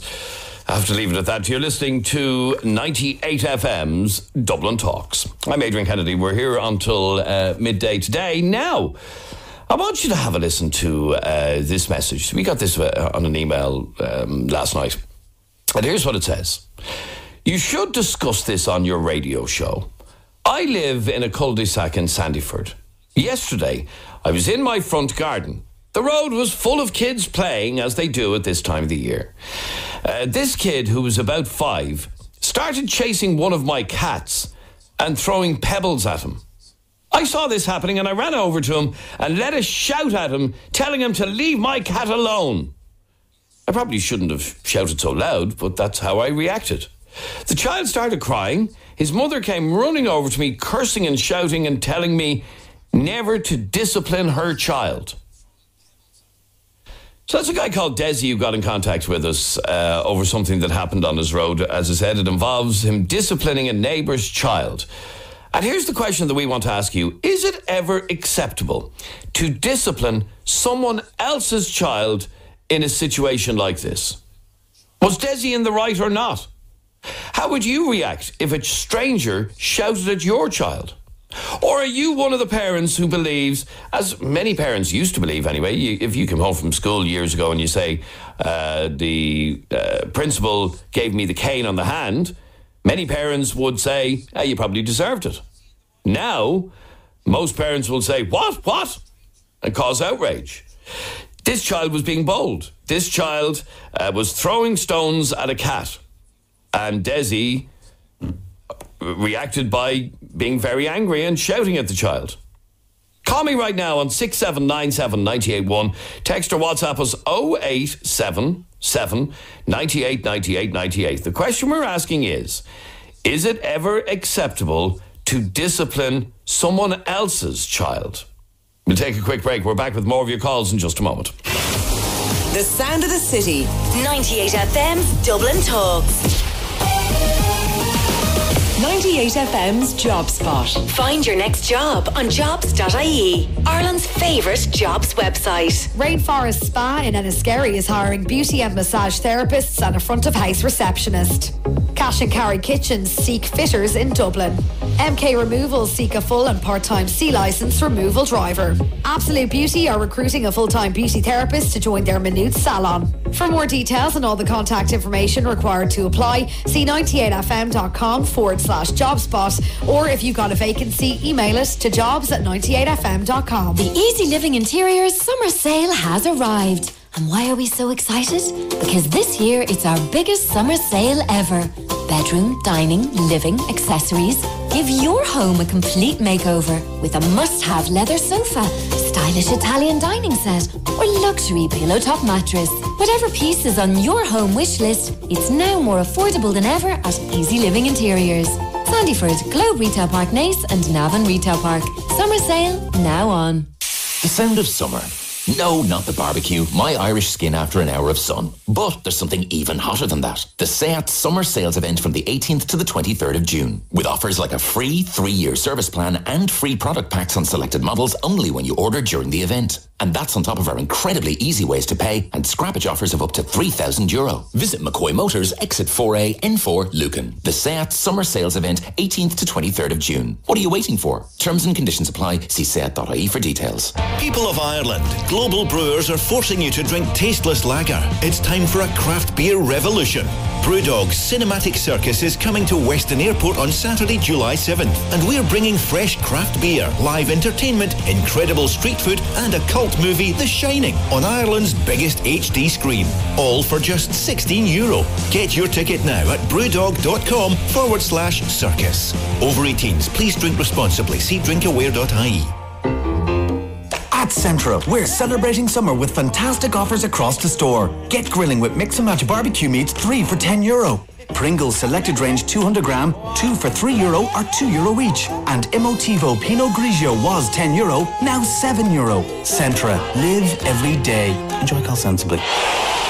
The Dubs are back in Croke Park this Sunday and chasing a record 8 Leinster titles in a row. Be there as Jim Gavin's Champs take on the Leaf side, who are unbeaten across league and championship in 2018. Don't miss the chance to support the boys in blue. Your tickets are waiting now in Centra, SuperValue and GAA.ie. Buy before match day and save €5 on stand tickets. Be there all the way with Leinster GAA, the home of heroes. Get summer football ready with this exclusive competition at Curry's PC World. Football? I'm afraid so, but there's a 1 in 20 chance of a free TV. So I don't have to watch football? You can watch anything you want. Okay, what do I do? Just buy any TV 55 inches or larger. I'm going to need Daddy for this. He's gonna love it. We've got Ireland's largest range. Will I can watch the final? Maybe. At Curry's PC World, we help you get it right. Entrance must be 18 or over, ROI only, ends 26th of June, full terms. Curry's PC World, freetv.ie. 98 FM's Dublin Talks. With the new look Des Kelly Interiors, helping you choose the perfect carpet. 98 FM. Is it ever acceptable to discipline someone else's child? We were talking about a message that we got from a guy in Sandyford who yesterday shouted at a neighbour's child because the child had been chasing one of his cats and throwing pebbles at him. The child started crying when this man, Desi, screamed at him. And the mother went ballistic and shouted back at him and said, "Don't you ever dare discipline my child." Now, somebody just didn't get the circumstances of this. Adrian, what kind of mental question is that? Obviously, it's not okay to hit another person's child. We never said hit another person's child. Never. Okay, we're talking about scolding a child. We're talking about giving out to a child. This child got upset because of the way in which Desi screamed at him for throwing pebbles at the child. I'd love to hear from you. 6797 981 is our telephone number. Shane, tell me about what happened in a local fast food store. Yeah, about 3 weeks ago, I was with my 6-year-old boy. We were at a McDonald's there over in Blanchardstown. And we're in queue in the line waiting to get our food. And just to the right of me, just to the side, this boy must have been about 8 or 9. Told his mother to shut the F up, you idiot, and called her an idiot. And I just turned around and I looked at him. Now, the mother looked at me, she's very embarrassed. So I just turned around and said, "How dare you speak to your mother like that again?" I said, "You're lucky you didn't get a wallop off your mother." So then he just kind of looked at me and says, "Most people don't have mothers out there. You're lucky to have them, so treat her with respect." And then my little boy turned around and said, "What was that about?" And I said, "Nothing's fine, it doesn't matter, just look forward, So the mother then tipped me on the shoulder and said, "Thank you very much for that." I said, No, look, it's not my business, but he was out of line, he should have had respect to you. You know what I mean? Okay, now, that mother, I have to say, was as likely to turn around and say, "You leave my child alone, it's none of your business." Yeah, she could have, but at the end of the day, I wasn't going to let the kid curse in front of my son either. He might pick up the words himself. He's 6 years of age. And then by seeing that, he might think it's okay to treat his own mother like that, which is not acceptable. Okay, so this young fella, what'd you say, he was 8 or 9 or 9 or 10? He's about 9, anywhere between 8 and 10, we'll say. Okay, right, between 8 and 10. And what did he say to his mother again? "Shut the F up, you idiot." Right, okay. Which is not a nice thing for anybody to say to anybody, let alone a child to his mother.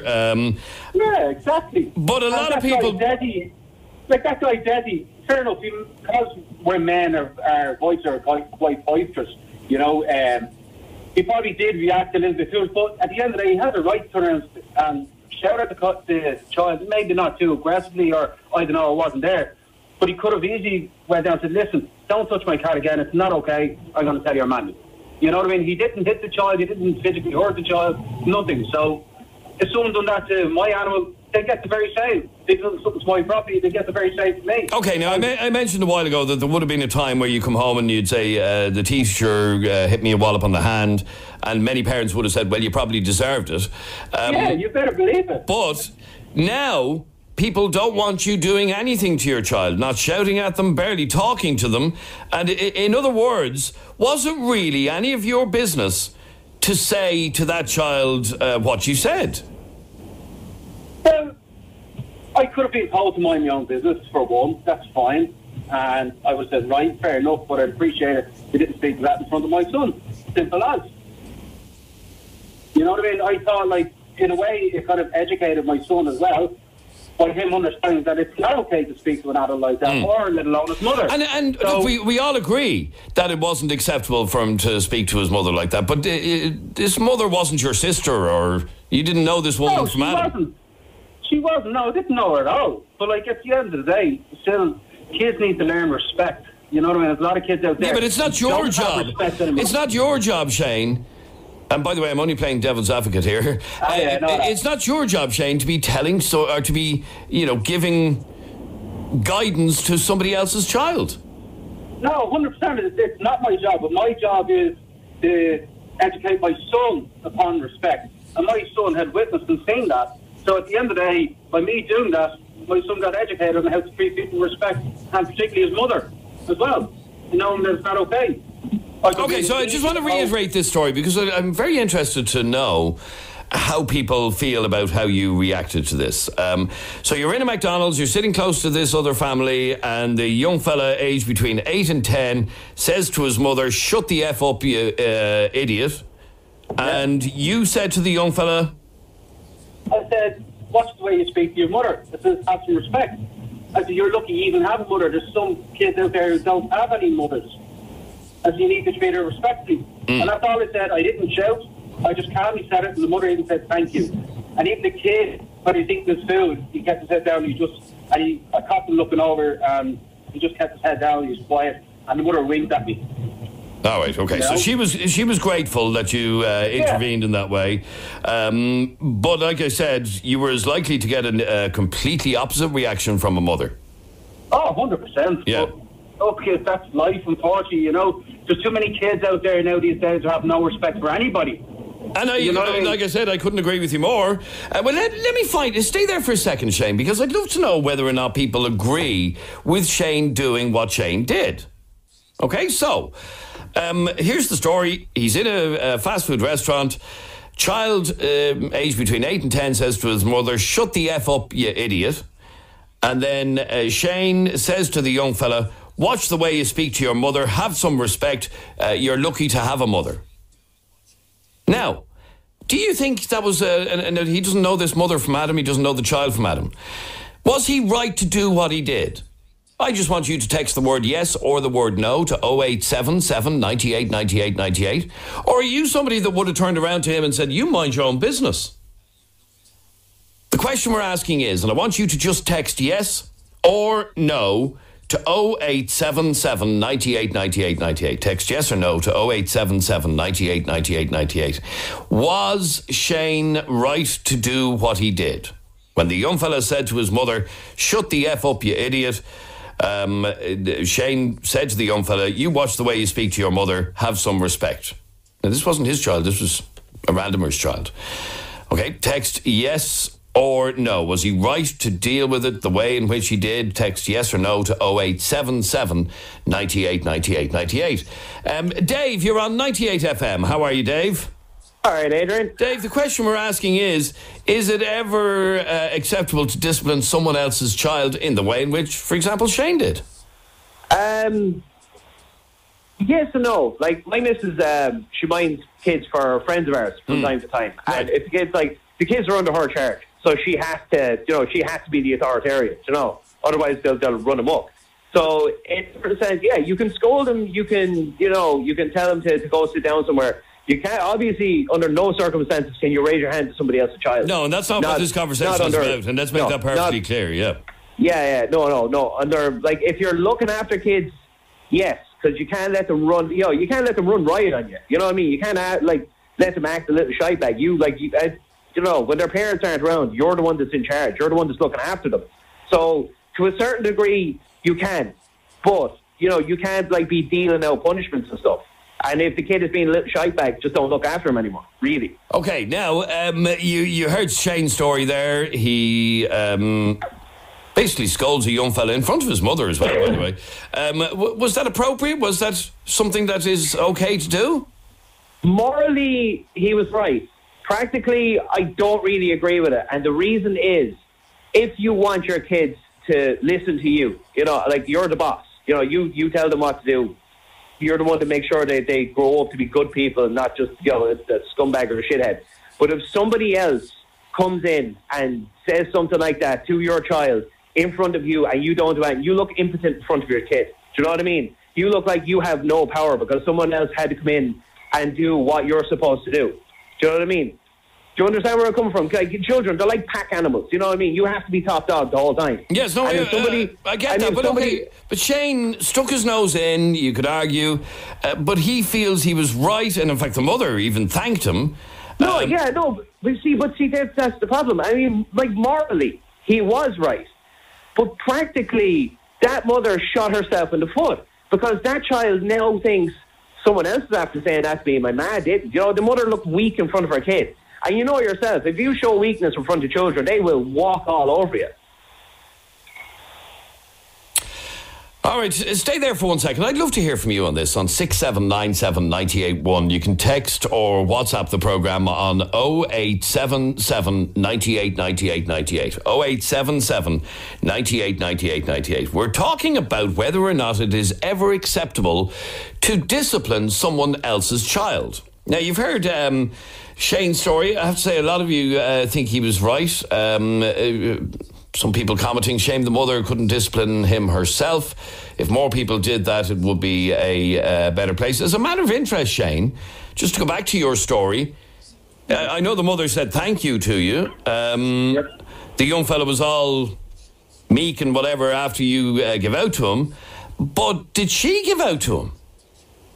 She was in the queue, like, she's quite embarrassed a bit, and she did ask him to be quiet, and he gave her a dirty look. To me personally, like, if you were there, you would have sensed she was kind of embarrassed, and I don't know, it looked as if maybe she couldn't have, disciplined them or something like that. I don't know. It's just the look that the kid had. She asked him to be quiet, and then he started mouthing off about her to her, and that's when I stepped in. You know what I mean?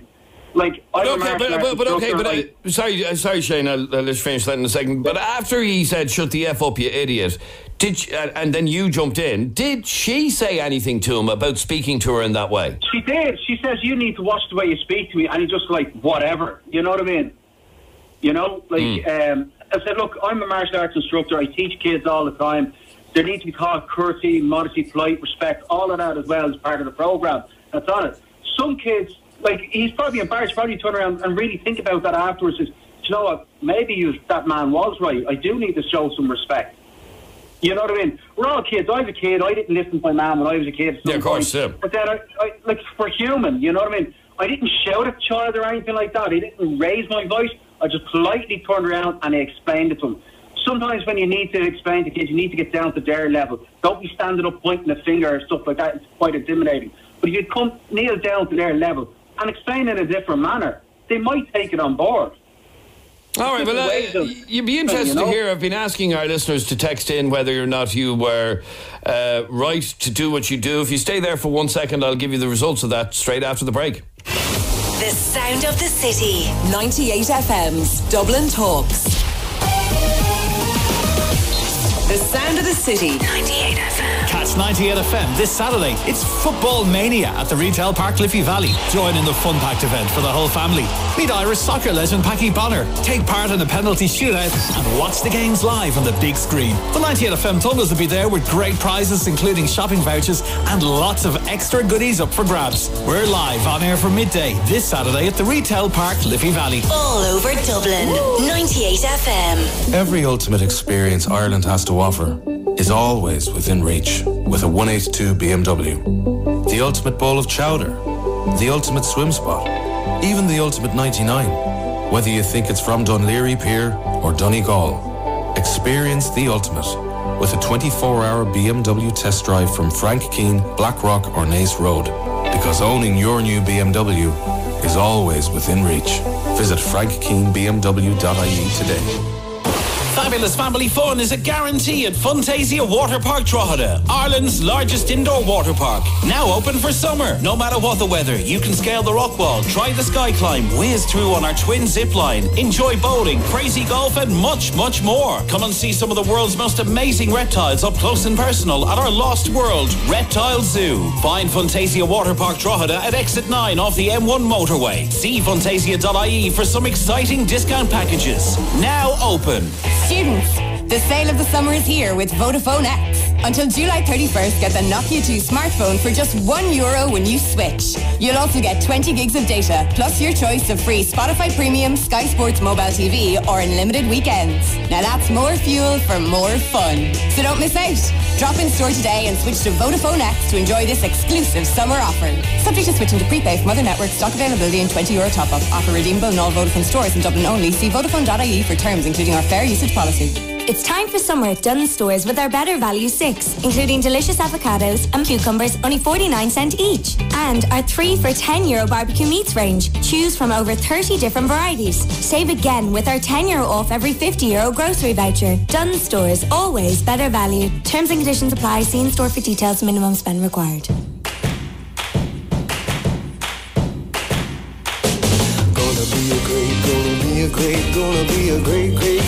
Easy Living Furniture's annual summer sale is now on in our Airside, Blanchardstown and Fonthill stores. We have massive savings on all our sofas. That's right, massive savings on all our sofas for this weekend only. Don't miss out. Gonna be a great day. Ain't nothing gonna stand in my way. Summer is easy living.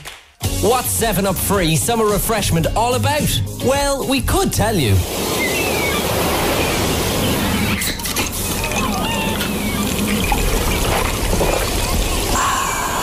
Or we could just do that. Refresh yourself with 7-Up Free this summer. Feels good to be free. Oi, van owners.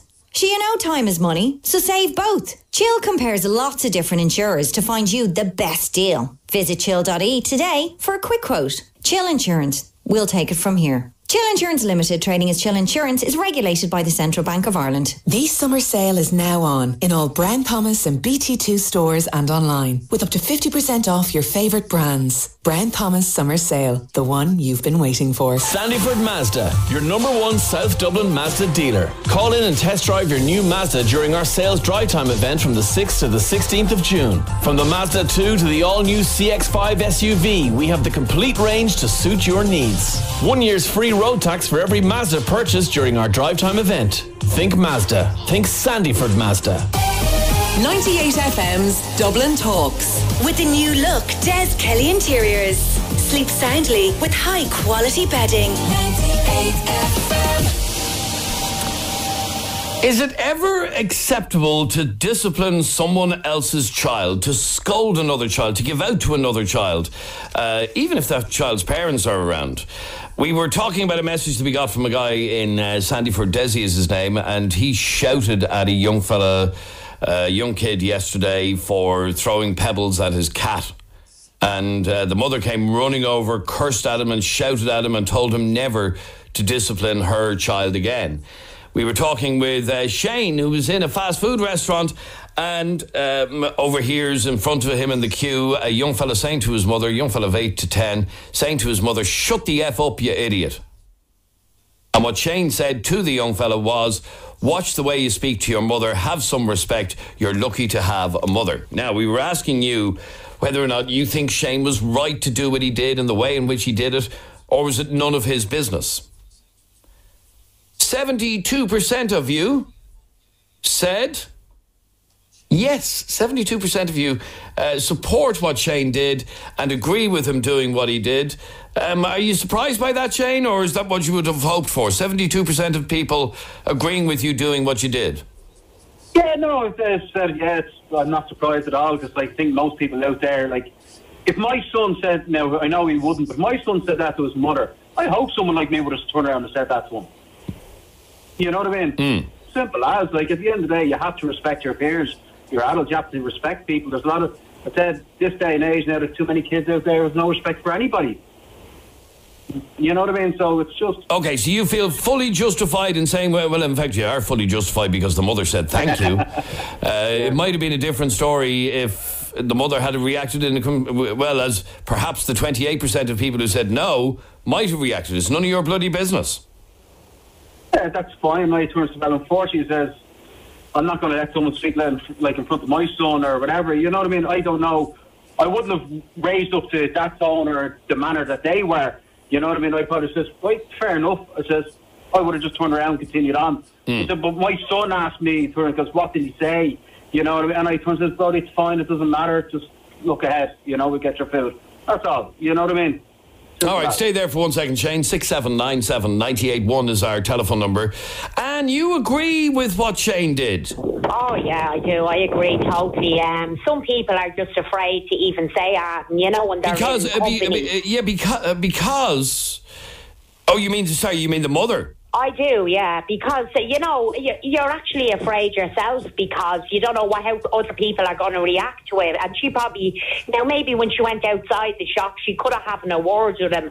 But at that age, 8 or 9, to speak to her like that, I would have done the same as well. And that's what you need. But what business is it of other people's? You're standing there listening to it. It's not right. No child should actually curse like that, especially a 9-year-old child, 9 or 10. It shouldn't come out of their mouth. I think most people agree. Yeah. I think most people agree that it is disgusting for a young fella to say to his mother, "Shut the F up, you idiot." But is it our business to tell that child? Was it Shane's business to tell that child? Well, he actually, he said himself, the girl was there with her child on her own, and I suppose maybe if there had been the father there, I don't know the circumstances anyway, but I'd say he would have had no words with him himself in front of the mother. He probably would have chastised the child himself. But kids today, anyway, they have no respect for parents, for older people. They do not. They've no respect. And I don't think many people disagree with that. I think we are breeding a nation of little brats. And the truth a different breed altogether. That's what it is. But I agree with even bringing it into schools. The way they had it when we were in schools, you were actually afraid of teachers. Today, the kids aren't afraid of teachers at all. The actual kids put it up to the teachers in the school. They have no fear in them, kids today. Well, we did now. When we were in school, we were always afraid of teachers and we knew better not to answer them back. All right, we're asking whether or not it is ever acceptable to discipline or scold another person's child. Like Shane's story. And if you didn't hear it, he's in McDonald's. He's standing in the queue in front of him. A young fellow of about 9 says to his mother, "Shut the F up, you idiot." And Shane says to the young fella, "You watch the way you speak to your mother. Have some respect. You're lucky you have a mother." That's what he said. Now, the mother, as it turns out, was grateful to Shane for intervening and for saying that. Now, it could have gone pear-shaped because the mother could have turned around and said, "You mind your own effing business. He's my son. I'll talk to him the way I want to talk to him." Hazel, you're on 98 FM. Hiya, Hazel. Hiya. Now, Hazel, what did you want to say on this? I'd just like to say that I think Shane was right to comment to the young chap about saying what he said, because he did have his little boy with him as well, and it was showing that his little boy that you can't talk to your adult or your parent like that. Yeah, I agree with all of that. It isn't acceptable for the young fella to speak to his mother like that. It's disgusting and all of that. But is it Shane's business? That's the question. Well, I think he was quite right in speaking up. I think he was quite right, because I don't think the mother was saying anything to the young boy after he said that. Yeah, no, it did calm him down, and in fact the mother was grateful to Shane for saying what he said, but that's not really the question we're asking. He was lucky in that situation in that the mother was grateful. Yeah, he was lucky, because it could have turned the opposite way. Yes. It could have, but in that instance it went his way, so I think he was right in saying that. You think he was right in saying it? Yeah, and I also have a vivid memory of growing up and going home from school and saying the teacher gave me the strap, and the very words you said was, my mother used to say, "You must have did." Oh, sorry, I lost you there, Hazel. Yeah, your mother said you must have deserved it. Yeah, I have a vivid memory of that, Yeah. No, I do myself, to be honest. All right, Hazel, thank you. 6797 Can you ask Shane, would he have acted the same if it was the dad in the restaurant with the kid? That's an interesting question, Shane. If that same conversation had have been the young fella saying to his dad, "Shut the F up, you idiot," Would you have said the same thing? Or was it because it was a woman on her own with a child? No, it wouldn't stop me from reacting the way it would. Like, at the end of the day, like, if he said it to his dad, and if his dad didn't say it, I'd say the same, because at the end of the day, it's a public place. My 6-year-old boy is there. I'm not going to let him hear stuff like that around. I don't want it around my son. Simple as. So whether it was a mother or a father, you think you would have said the same thing? Yeah, of course. Now, look, as you said, it could have went wrong, could have went completely the opposite way. And it really could. And I think you know that yourself. 100%. Because Yeah, look, 100%. But that's life. Like, you have to take chances in life at some point. And if it did go the wrong way, I said, right, fair enough. I said, but I just don't want that type of language in front of my child. Simple as. Okay, so that was your justification as well, that it was being said in front of your child? Exactly. Okay, stay there for a second. Steve, you're on 98 FM. Hiya, Steve. Hi, Adrian. How's things? Your point on this is, how does Shane know that there wasn't something wrong with the child? Is that what you're saying?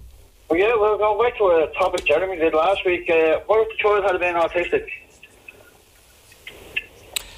That's an interesting question, Shane. Do you know, or is that even an excuse? Well, I'm not a doctor, so I can't, diagnose anybody autistic or anything like that. Now, but that's the point. That's why you should really just mind your own business, to be honest. Well, yeah, look, I can understand your point on that part as well, but the child looked fine to me. He didn't look autistic now, but at the end of the day, I don't know what, you know what I mean? But that's my point. My point is, my son has autism, and until he talked or he doesn't talk, you'd never know that he has it. Yeah. But sorry, Steve, would he ever say something like, "Shut the F up, you idiot"? I wish he would, Adrian, because he's 6-year-old and he still can't speak. Oh, right, okay. But some children can speak fine, and they can't speak to that, because I've heard autistic children speaking to their children or mothers like that. No, I have as well. I know people who have autistic children as well. But to be honest with you, look, as I said, I'm not a doctor. I can never diagnose something like that. This kid looks sound in mind. He looks, like a normal kid. You know what I mean? And just like he spoke to his mother.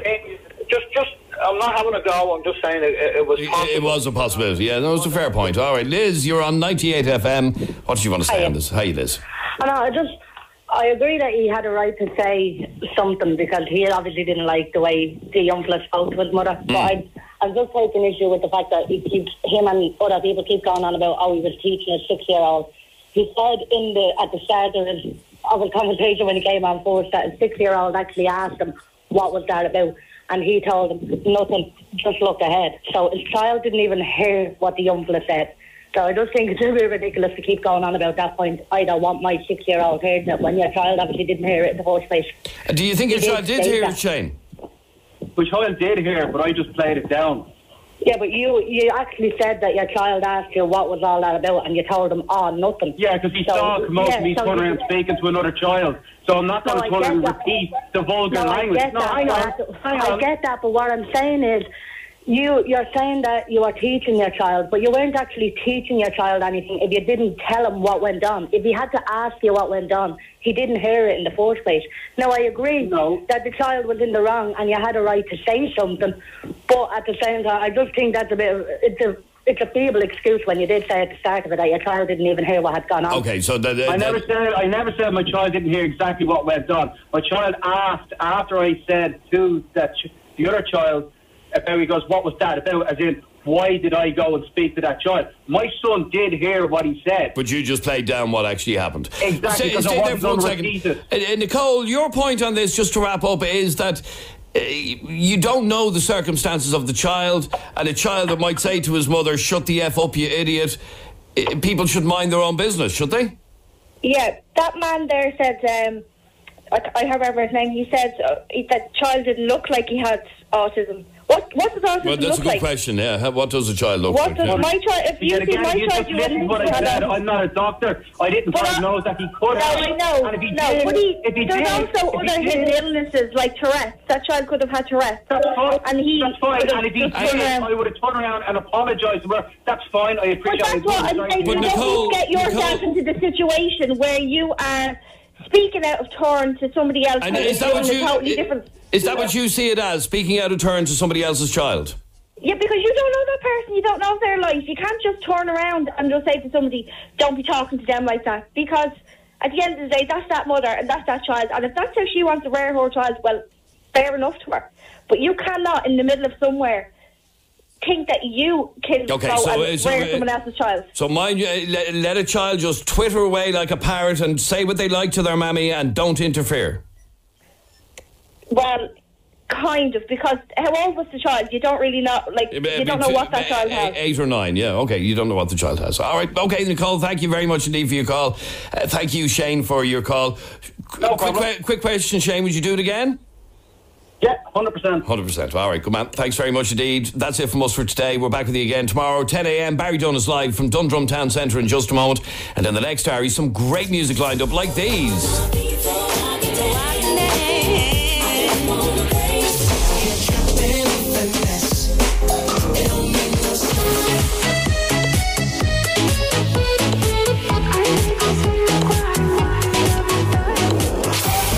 98 FM's Dublin Talks. With the new look Des Kelly Interiors. For even more choice in wood flooring. 98 FM. Bruno Mars live in concert. With special guests, Sister Sledge and DNCE. Marley Park, July 12th, subject to license.